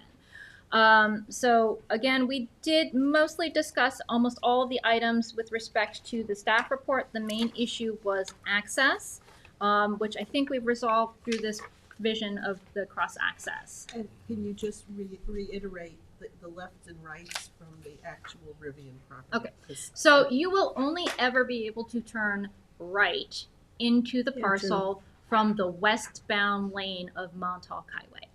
right? There will be no access off, no egress out of Montauk Highway. There will be no egress or ingress off of County Road 39, except through the BMW parcel. By having the cross access, you will be able to exit further east by going through the Audi property, which you can see on the map. Can you just, which is which? Because car dealerships Yes, are okay. car dealerships. Yeah. So Maybe it's you fine. wanna, Okay, so this one right here, this building is, green roof? the green roof is the BMW. The old right? BMW, right? Hmm? The old BMW. The old BMW, and then that's Hampton Coffee Company right there. And they have a cross access as well. Yes. And I And believe right this is between them. Audi. And there's cross access here, and then there's cross access to the adjacent dealership, and I can't recall which one that one is. So you can get east. This helps. Yeah. No, this is quite good. great. But it is cross-access at its best in Absolutely. operation. So Great. Cross access on Steroids, steroids. yeah, yes. perfect, right? And what will happen is by establishing this cross access, we will have cross access on 2 of the 4 corners of this intersection, because there is Great. cross access across the street on the Pier 1 properties. Yes. Which goes to Fly around to Fly. That's correct. And That goes what over to Flying what Point. will we close up on here? So that westerly driveway that goes on to the right of way, That'll be that will closed be up? closed up, and the other easterly driveway will be modified so that it is ingress Only. Perfect. Terrific. So this will replace the idea at the last meeting of going out through The lot, the vacant this lot. parking lot. Yeah. Yes. Right, so we're eliminating that idea. Oh, no, they can No, they're going to be able to go. But didn't the gentleman that owns this property say it goes against his traffic flow?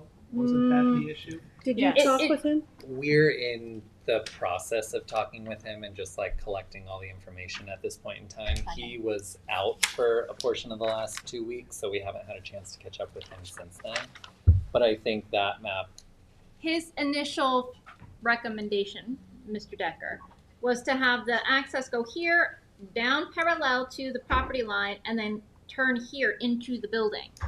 And then there's a driveway access that is one way on the side of the building, but that makes It's that very turning narrow, radius very narrow It's and, very narrow. and difficult. And then if you wanted to go east, that's not going to help you. No.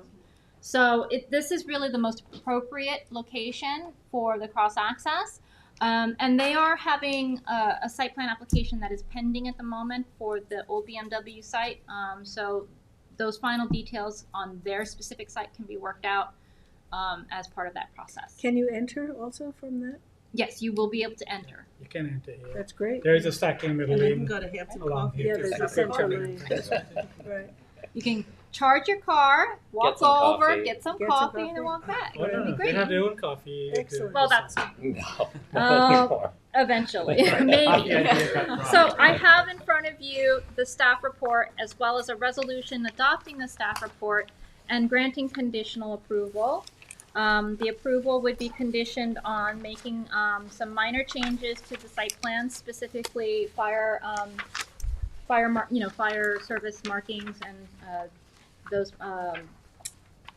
fire emergency markings, as well as minor modifications to the lighting plan to bring it down to the compliance with the new color temperature fixtures requirements and the lowering of the pole, because there's a couple of poles that are 14 feet and generally you have been requiring 10 feet, and the applicant has agreed to that.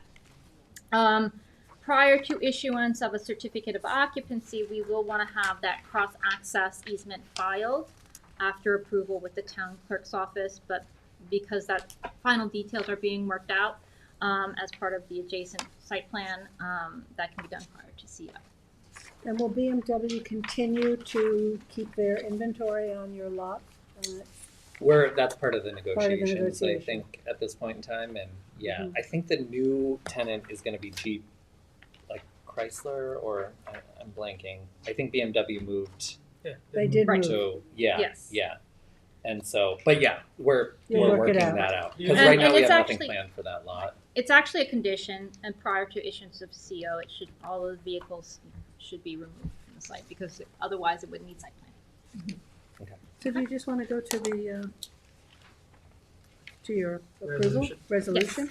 Yes, so again, there's a resolution, it lists, under the be it resolves, it lists all the site plan conditions, inclusive of the minor changes and modifications prior to signature, the screening of the HVAC and dumpsters, the lighting changes, and then obviously the cross access, which is the most important item.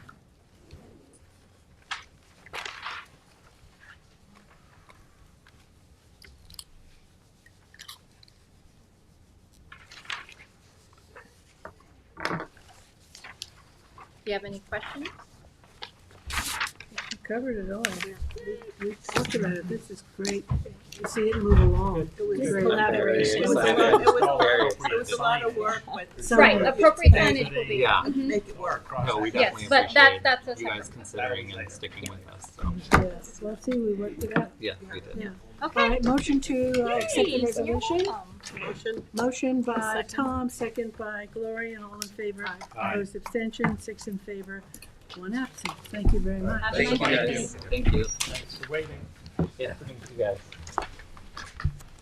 Thank you, everyone. Is anybody here for Thank you, everyone. Collective? You are? Okay, just wanted to make sure. That's You want to do that, Yeah, Anthony? that's next.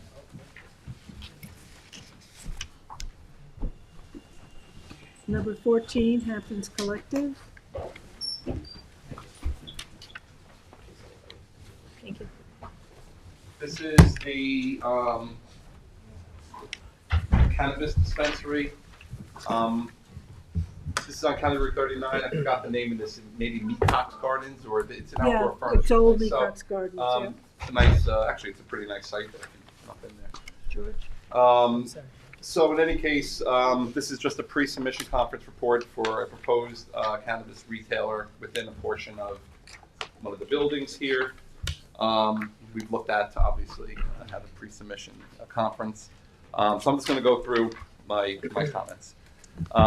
Number one just talks about the sections of the code for the general and the specific standards for cannabis retailers that have to submit the petition. Number two, no delivery services are permitted regardless of what the state has issued in terms of permits, because we've had this issue pop up. So unless all approvals are in place with this town, they can't have any service. Number three, this talks about the site plan for this. If the board recalls, we got a second application that came in after I got the cannabis, because they never closed out the site plan that was approved for this. Right. And so what the board said was, we don't want to reapprove the expired site plan. Close it out as either part of this application or give a separate application. So that's what this says here, is that that's how we'll proceed. Okay. And any discrepancies, between what was approved and what's there now will be addressed, which is number 4. And that includes an updated survey, which is needed for the property. Number 5, the 100-foot setback from the residential properties in the back is being respected. It's probably 200 feet from here to the closest point of the facility. So that's clear. Actually, it should be number 6 is the parking. They didn't provide parking calculations, but it's based on 1 per 180 with approximately 2,600 square feet. That would require about 15 spaces. The site plan shows more than enough parking, but obviously we're going to get the parking calculations from the formal to make sure all the uses are accommodated. Number 6 talks about traffic impact study. Also on number the parking, we could always look at land bank parking, since there seems to be some land here that if it became an issue, that could be an option. 6 is about the traffic study, so we are going to require a traffic report. The planning board's requiring it, along with a pedestrian analysis for the site. 7 and 8 I just grayed out. 7 talks about access driveway changes and no left turns for the site. The site plan was approved with these 2 access points. So maybe what I could say in here is, during the formal site plan review, we'll look at if any changes to access will be necessary, or any no left turns or something like that, so we don't leave the issue, unrecognized. Because they have 2 curb cuts. You've got a light just a little bit west, so you could go west and turn around. Gotcha. Yeah, that makes sense. Yeah. And cross-access, you have that down to discuss? That will go in there. Let me put that in there as well. Cross access. Yeah, we usually put a statement about looking at the cross access from adjacent site plans. So Yeah, my guess is because we do Gloria's have- point is well taken. Yeah, You know, so there's a you- signal at that Yeah, corner. you might be able to get out Bring onto, people out. onto North Main. Perfect. Yeah. So we will Yeah. put in another statement about the cross access Right. so that we can get to a controlled intersection. Right. Can you also put street trees, please, and for landscaping? Sure. The other thing was the formalized parking. Obviously, this is a gravel parking lot, so they show the spaces. Do we want further improvements into this site because of this use? That we don't have to resolve that today. I No, think but that's- can we put the parking in the rear? Well, yeah, I mean, most of it, this is where the site plan originally approved it. We have a site plan that approved this in 2008. We do have the buffer in the rear as well. Yeah, we'd have to look at that, Jackie, but perhaps I could put a statement that maybe relocating some parking. And complying with the County Road 39 study, Yeah, which was yeah. to put parking in the rear. Yeah, so I'll make reference to that and then relocating the parking in the rear. You can see how the site is sort of set up. Let's give you an indication there. It's So, such a very nice building. it is, It's a pity to lose that visual with parking. Yeah, no, you're right. So we'll put in a statement about the street trees, the cross access, and what was the other thing you just? And the parking. And the parking in the back. That's it. Yep. I'll add that. Are there sidewalks there? I think so. Yes. Yep. Too, there's some great street trees on the other property to the east. Yeah. Keep going. See those? No. Go back. You went past it already. You went past it. Those big street trees Okay. there. We could enhance landscaping. We're going to get a landscaping plan as part of. Okay. Again, number 9, delivery service. Will cars be stored on site, and if so, how many? Anthony, those cars for delivery would be additional parking to what's mandated by the size of the store. That's a good question. The issue of delivery service never really popped up in discussing the legislation. So part of when we look at the traffic analysis and pedestrian, we'll look at see if additional parking will be necessary for separate delivery services. Dumpster location, lighting. Shall adhere to all the lighting standards, Dr. Sky compliant.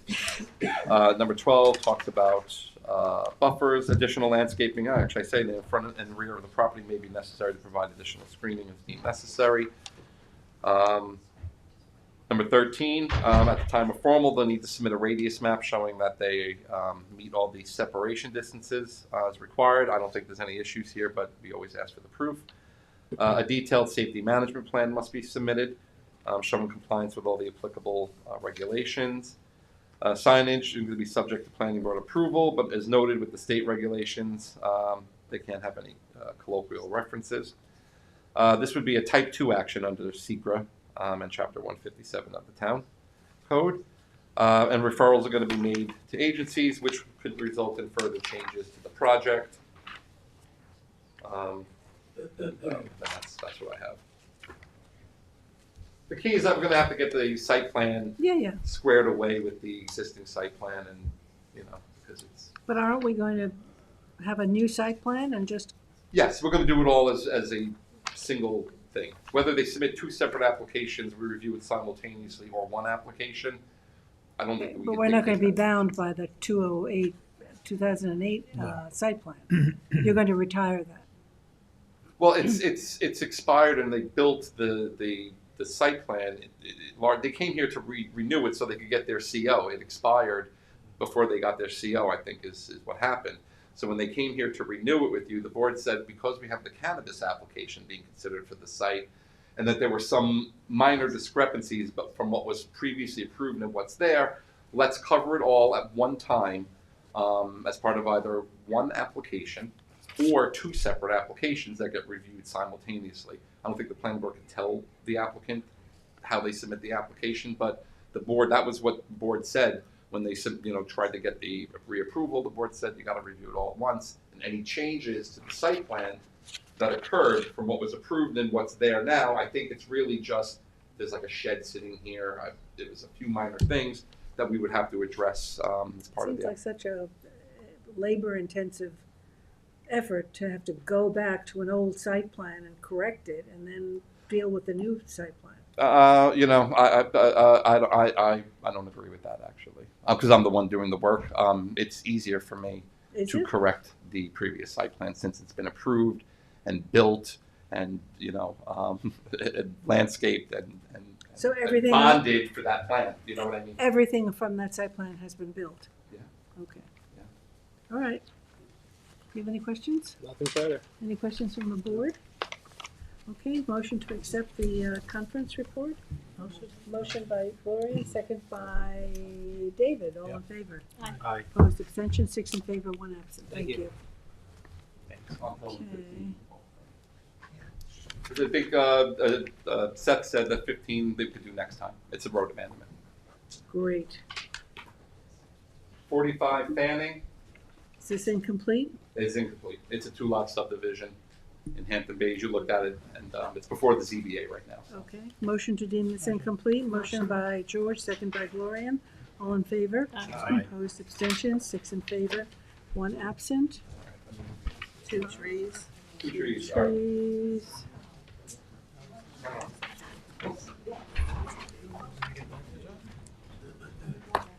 Well, we're going to have to. How are we going to move this along? Well, first of all, the application is incomplete, so we could do a resolution right now deeming it incomplete. Motion for 2 trees that it's incomplete. Motion by George, second by Tom. All in favor? Aye. Opposed, abstention? We're just so on that. We're waiting for. 6 in favor, 1 absent. It's incomplete. It's incomplete. So the couple things here. Number one, we had a work session on this. So the changes to this site now is they're going to restore the area that had been previously disturbed back to its original grade and condition. They're proposing, if you recall, the 2 new sand rinks outside of the easement area within the development area. They're removing or proposing to remove the RVs that housing people. So that's, They've been removed. Can you give us your name for the record, please? This is Karen Pate Mercury, attorney for the applicant, Hayground Road Development LLC, and also Nika Strunk, attorney for the applicant. Yes, the RVs, sorry to interrupt, we got a picture today, they've been all removed. Good. So they're gonna look at other forms of, Sure. we're gonna look at other forms of housing for that, so. Okay, go ahead, Anthony. Yeah, and then they show on the plan in the orange here, they're small, the manure piles. They're going to relocate. We may want to look at this a little bit, but they're proposing that, and then the increase from the horses from the 89 from the previous site plan to the 107 that the site plan references that the property can accommodate.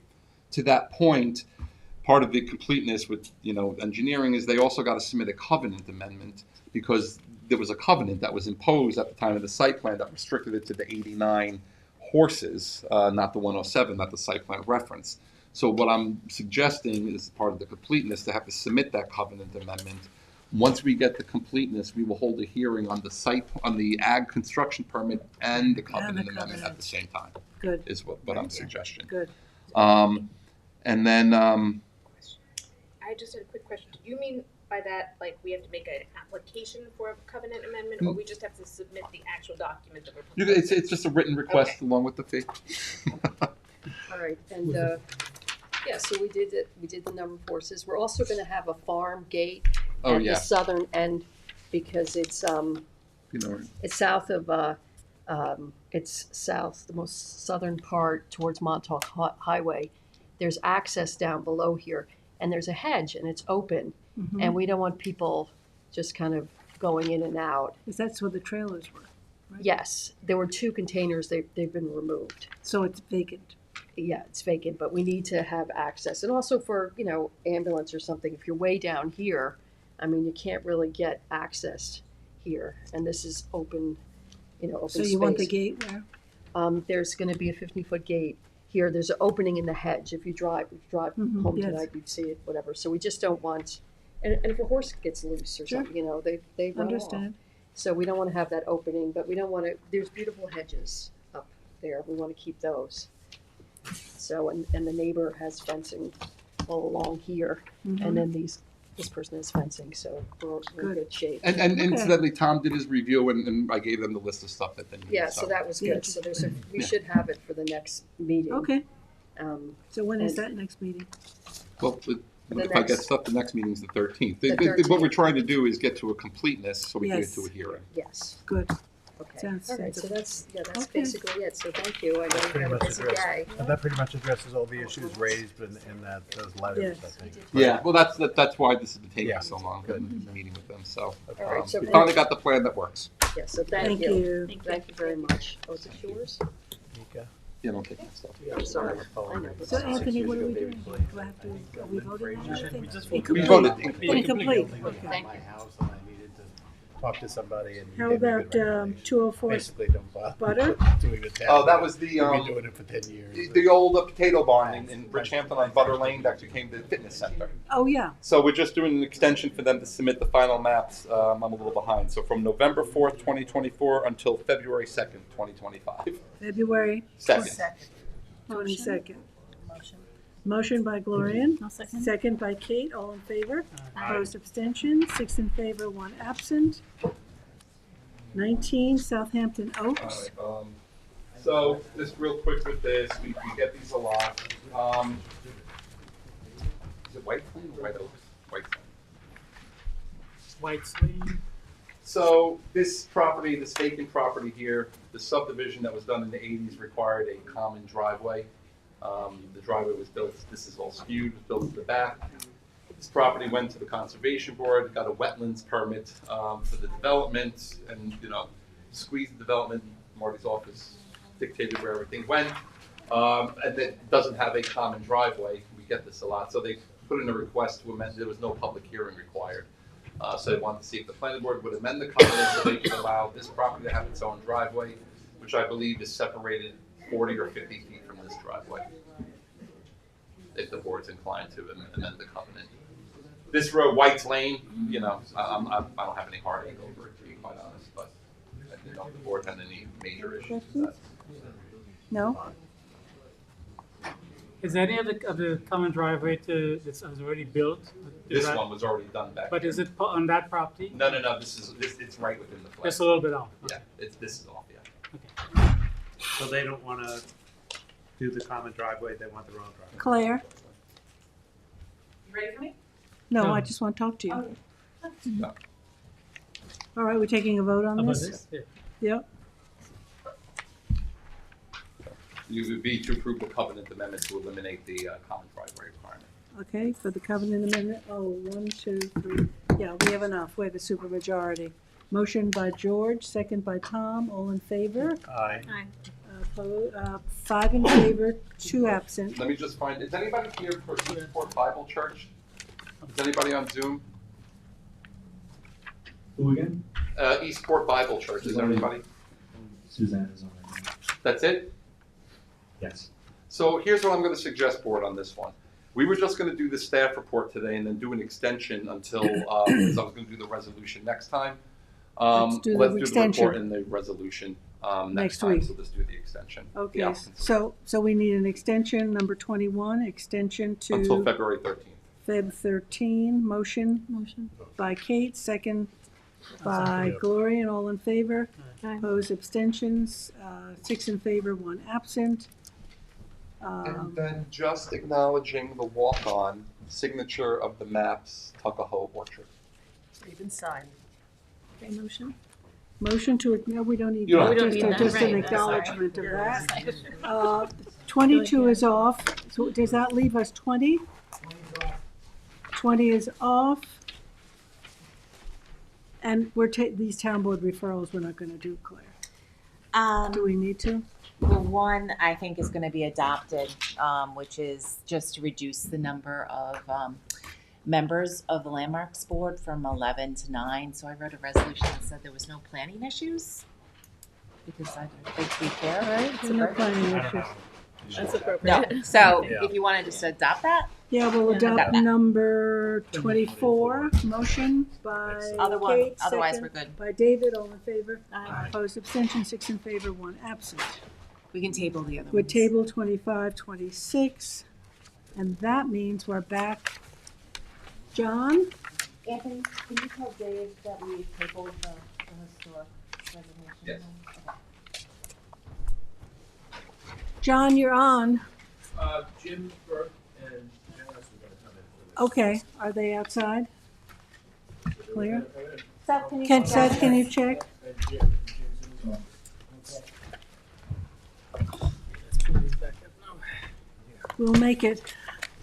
You're gonna make it. Where do we stand? Any movement on here? Oh, yeah. Can you get to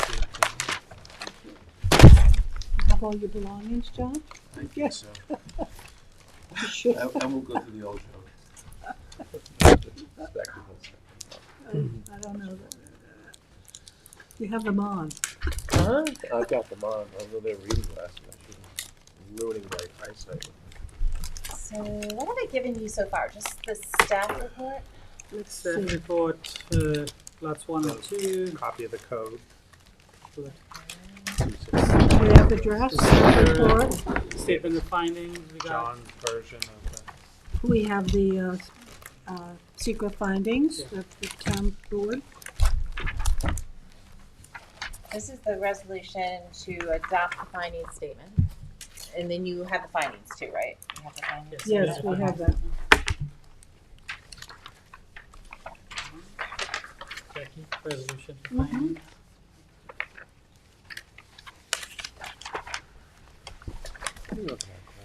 Looking at this? That is, what's the version? Is that the 9th? I don't know. I just read the resolution. That's all it is. Maybe Here this is the latest and greatest. site plan resolution. This is the staff report. Oh, this is staff report. And here is the site plan resolution for number 1. One is the affordable? Yes. Okay. Thanks. I think I have, And then this is this resolution for number 1. So I don't think we did any Did you get amendments them? to Did you the get engineering? finding statement. Here's Janice. So how can you do that? Be- Dave's Casabasso, he was hoping he can still do it after this quickly because the town board hearing is on Tuesday. All right, well, And they let's might do just adopt it. John They want first. to landmark it and CPF's chomping at the bit. Dave's got his coat on, just listen to him. No, after this. You he sure? can- No, we can do, I mean. We should landmark. We're waiting That's for it. Jim. End of story. We should All right, landmark. We have to waiting wait for for Jim Jackie, anyways. yeah. Go Oh, ahead. okay, you wanna do it? Yeah, come on up. Come, David. I didn't bring my bottle of water and I got a sore throat. So hopefully you've read the report. It's a very extensive report that the Landmarks Board and Julie Green did for the Casabasso landmarking. CPF is looking to buy this property as a historic property. Sorry, my voice is bad. And the Landmarks Board has recommended that the town board landmark the property. Did you read the report? It's a pretty good report. You're all familiar with Casabasso? Yes. Okay. The castle is being landmarked. The restaurant's going to be demolished. They're gonna keep the two swords. You're going to keep the statues That's that part are of on the landmarking property. too. Yeah. I think it's toxic masculinity. But let me just touch on the reasons for why it qualifies for landmarking. The town code specifies certain criteria that a property has to meet in order to qualify for landmarking. I think there's 5 or 6 criteria. The Landmarks Board finds that it meets 4 of the criteria. Number 1, possesses special character or historic aesthetic interest of value as part of the cultural, political, economic, or social history of the region. This is primarily because of the sculptures on the property that were built by Theophilus Brouwer. There's also other monuments around the town and also in Brookhaven town that he constructed. The eagle in front of the what used to be the East Merchant School. There's a soldier in front of the Eastport Elementary School. There used to be like gate posts at John Duck's restaurant that he had constructed when John Duck's restaurant was in Eastport. When they moved to Southampton, they moved these gate posts, but they've disappeared. I remember those. Yeah. You do, yeah. When I went to see if they were there shortly after they sold it, and they were gone. Like, I'm sure they just got bulldozed. Okay. Number two, the property is identified with the historic personage, or the site is a historic event in the town or nation. This qualifies due to the association with Theophilus Brower, a recognized artist, ceramist, and concrete craftsman and innovator. He actually developed a very unique process for glazing pottery. It was like a secret. He never told anyone how he did it, but a lot of his pottery are in museums around the country. Very, very collectible pieces of pottery. Number three, the property embodies the distinguishing characteristics of an architectural type, period, or style, or contains elements of design, details, materials, or craftsmanship which represent a significant innovation. His technique for creating sculpture and the construction of the castle itself are all pretty distinguishing characters. And four, because of the unique location or singular physical characteristic represents an established and familiar visual feature. It's clearly a landmark as you drive on Montauk Highway through West Hampton. Everybody knows the Casa Basso restaurant and the castle that are there, and the two, I don't know what they're called, but the two swordsmen that are at the entrance. So Landmarks Board is recommending landmarking. CPF would like to purchase it as a historic property. And if you concur, I will prepare a resolution showing your support. I think we support preservation, for sure. I concur for landmarking.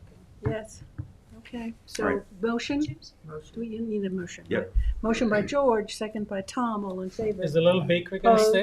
Opposed, Well, the abstentions. bakery is in the Six castle in favor, now. one absent. Yeah, the bakery's there. They're trying to find out who's going to be the steward for the If property. anybody's never been to the bakery, it sells some very nice. Yeah? Yeah. Okay. Really? All right, thank you. Thank Thanks, you, Dave. thank you, David. It's a very small place. to Okay, sell. onward. You're here, Jim. Okay. All right, so where are we?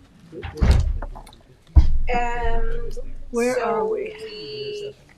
But I The gist of it is that we talked to the, project sponsors who were explaining to us how the HCR credits work, that they can't really, the tax credits, they can't separate the 16 the way we thought we could. And, okay, so they're going to administer it still in the lottery and to our, when we advertise locally. And as long as our 216 says they have to do it in accordance with the state, they're getting state tax credits, so they still have to do it in accordance with the state. So, the biggest win here is that for the 16 units, we're getting the in perpetuity, and that's what we always wanted. And then the other ones will have the dispensation as per the 216K2.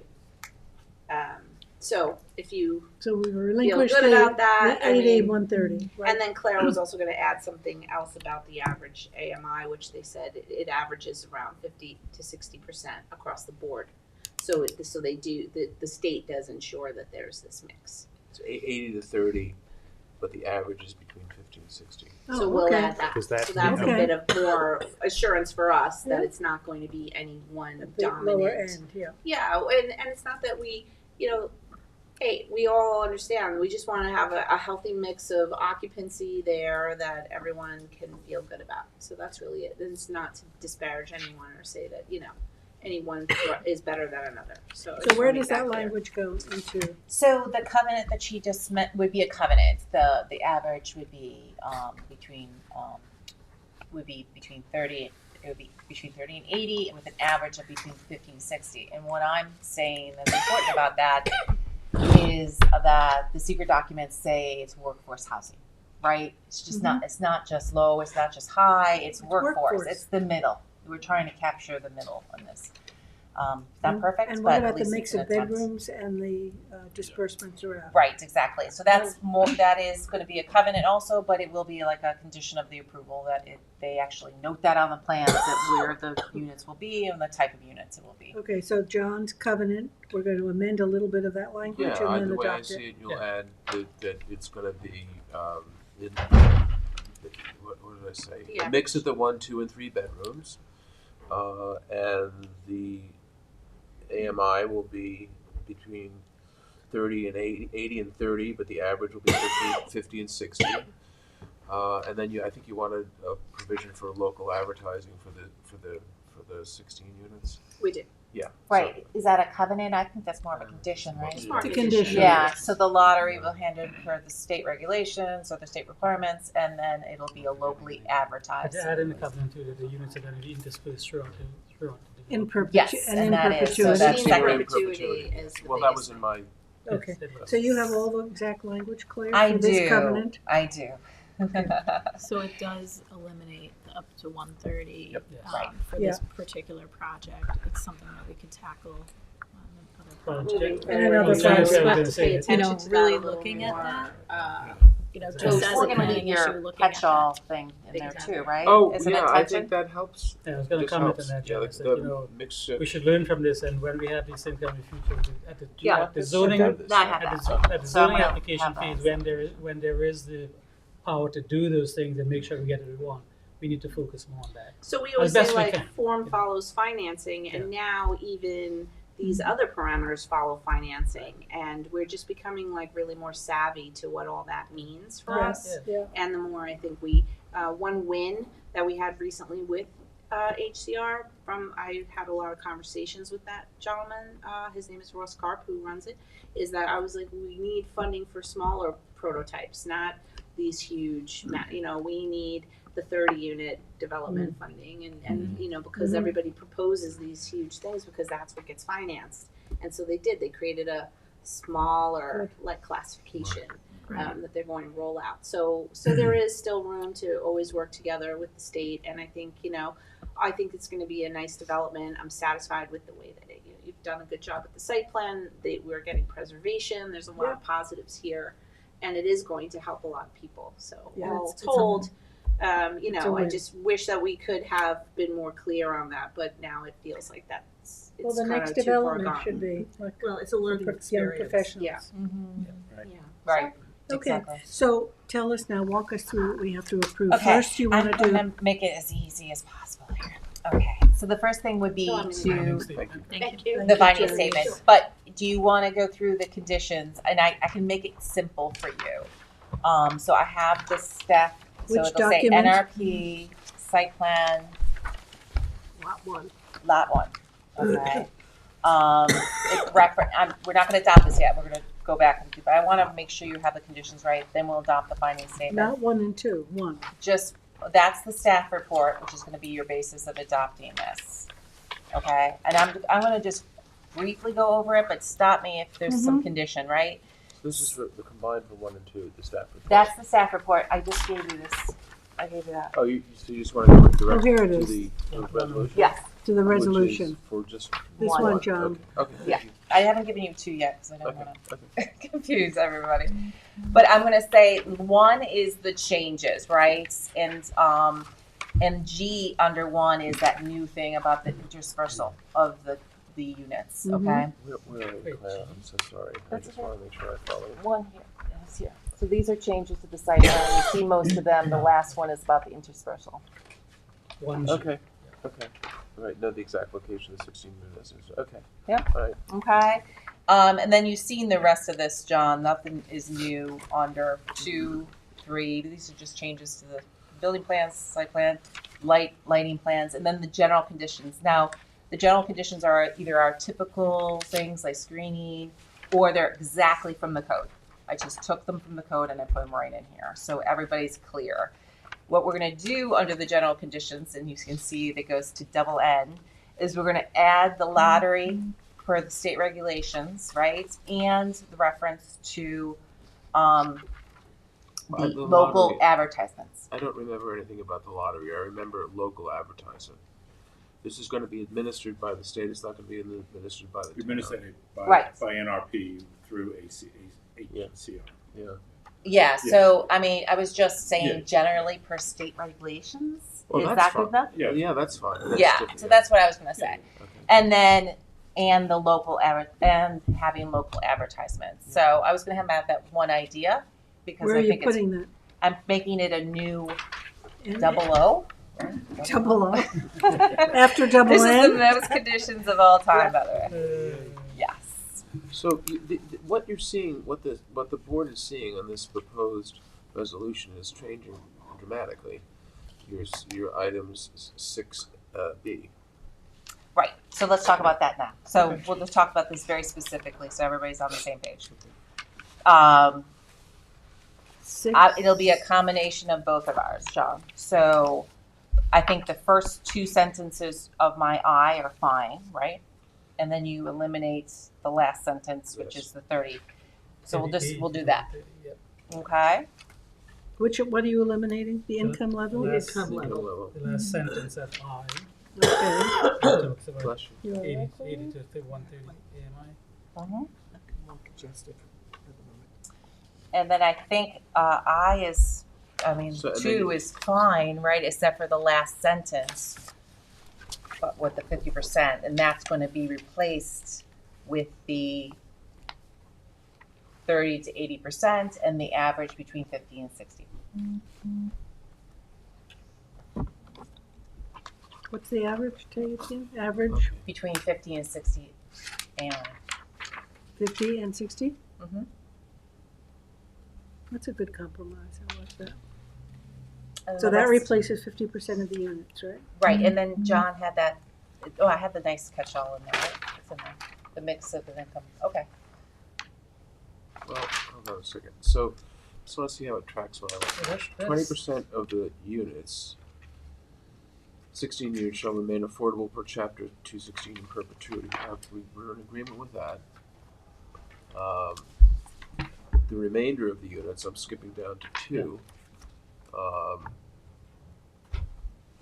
shall be affordable per chapter 16 for a period of 50 years, pursuant to subsidies or grants from the federal government, state of New York, or other municipal agencies.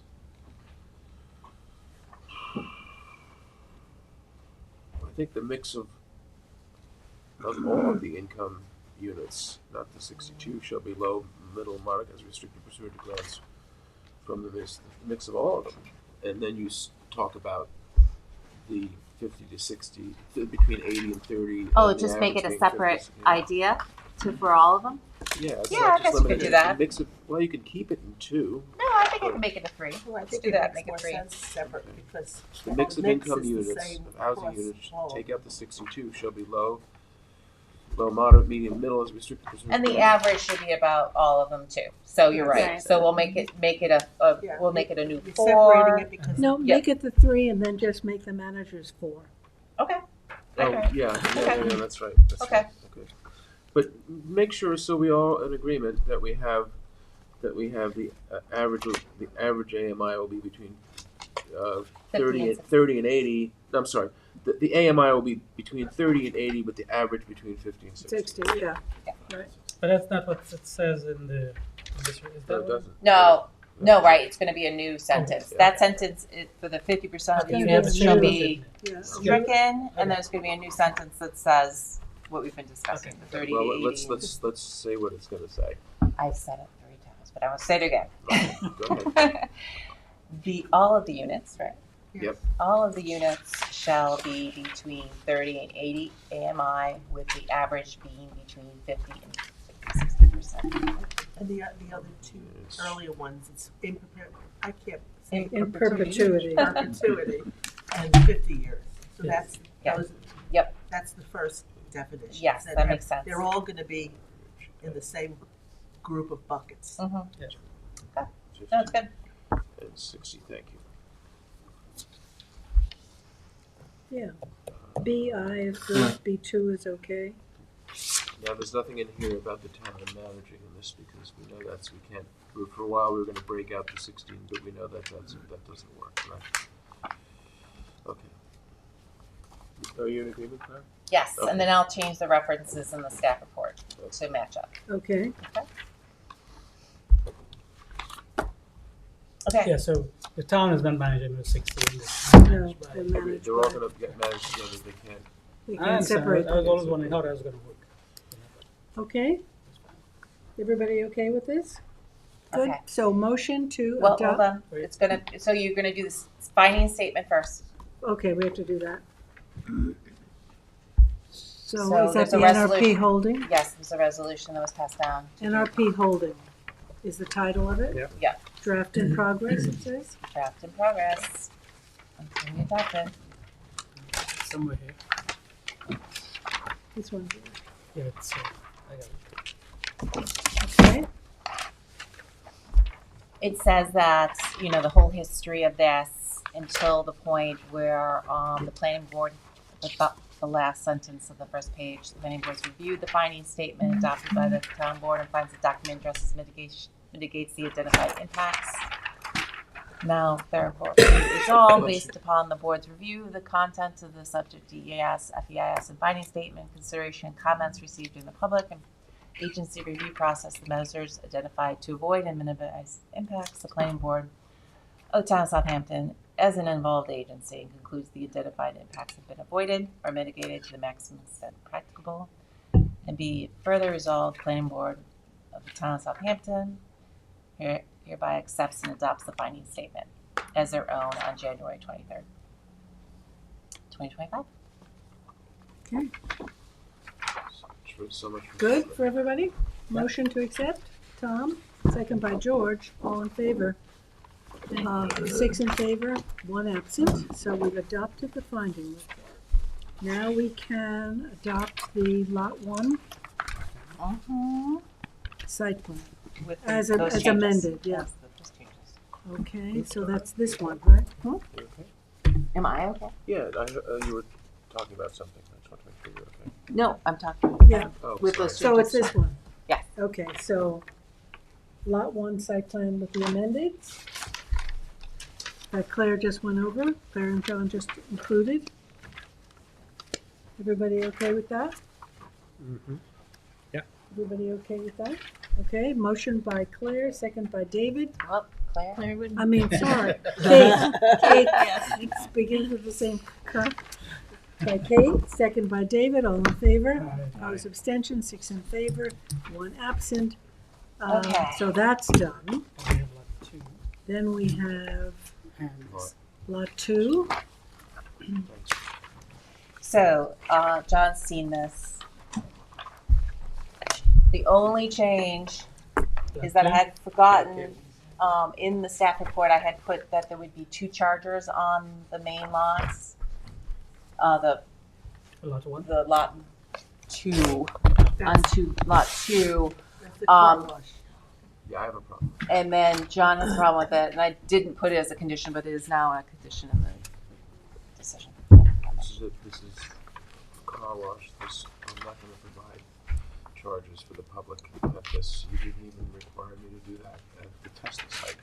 So, I don't see, there's no nexus. I mean, if you didn't require me to test the site, then I can't This require is at the public laundry. access. That's the only issue Yeah. I have with this. And they have parking, right? I mean, There's so, parking, but it is a type of use where you go in and out, you're dropping stuff off, or the car wash, which is, you're not even getting out of the car, right? yeah. So it's not someplace that you would, it's not like a library or someplace, Where a you could do a restaurant, charge, yeah. where you would be there for an hour. Mhm. It's laundromat. I mean, we have the Laundry. chargers on the On the development. on the yeah, development. Yeah. But I particularly loved your comment about seeing people. Maybe Dennis was talking about people putting extension cords out their windows to charge the No, it wasn't cars. No, it was Dennis. But yeah, but I would object to the charges on the struggles Okay. lawn. But that's So it. we'll eliminate- Otherwise, there's things we've discussed and closing of the curb cuts and such, and the trailers being counted and provided, and a buffer on either side of the property. So which one are we taking? What number? You want is my it? conditions? What The number? last, 1 eye. 1 eye would be stricken. 1 eye, okay, indicate 2 chargers, okay, good. No, I think we're clear. John, you're all right with That's everything? fine, thank you. Everybody okay with everything? Yeah. Motion to accept? Okay, second by David, all in favor? Opposed, abstention, 6 in favor, 1 absent. I'd like to debate the need for a chat for another hour before we do this. Yes, please, take a 10-minute break. Anything on the subdivision? We don't, nothing on the subdivision. No, it was adopted Thank you guys very much. Thanks, Claire. Thanks for your work on this. 2.5 hours. 2.5 hours. Yeah. You would Motion think to adjourn. time. Motion to adjourn. By Kate, second by George, all in favor. Thank you all. Thank you for working We through are that. adjourned. Thank you. Thank you.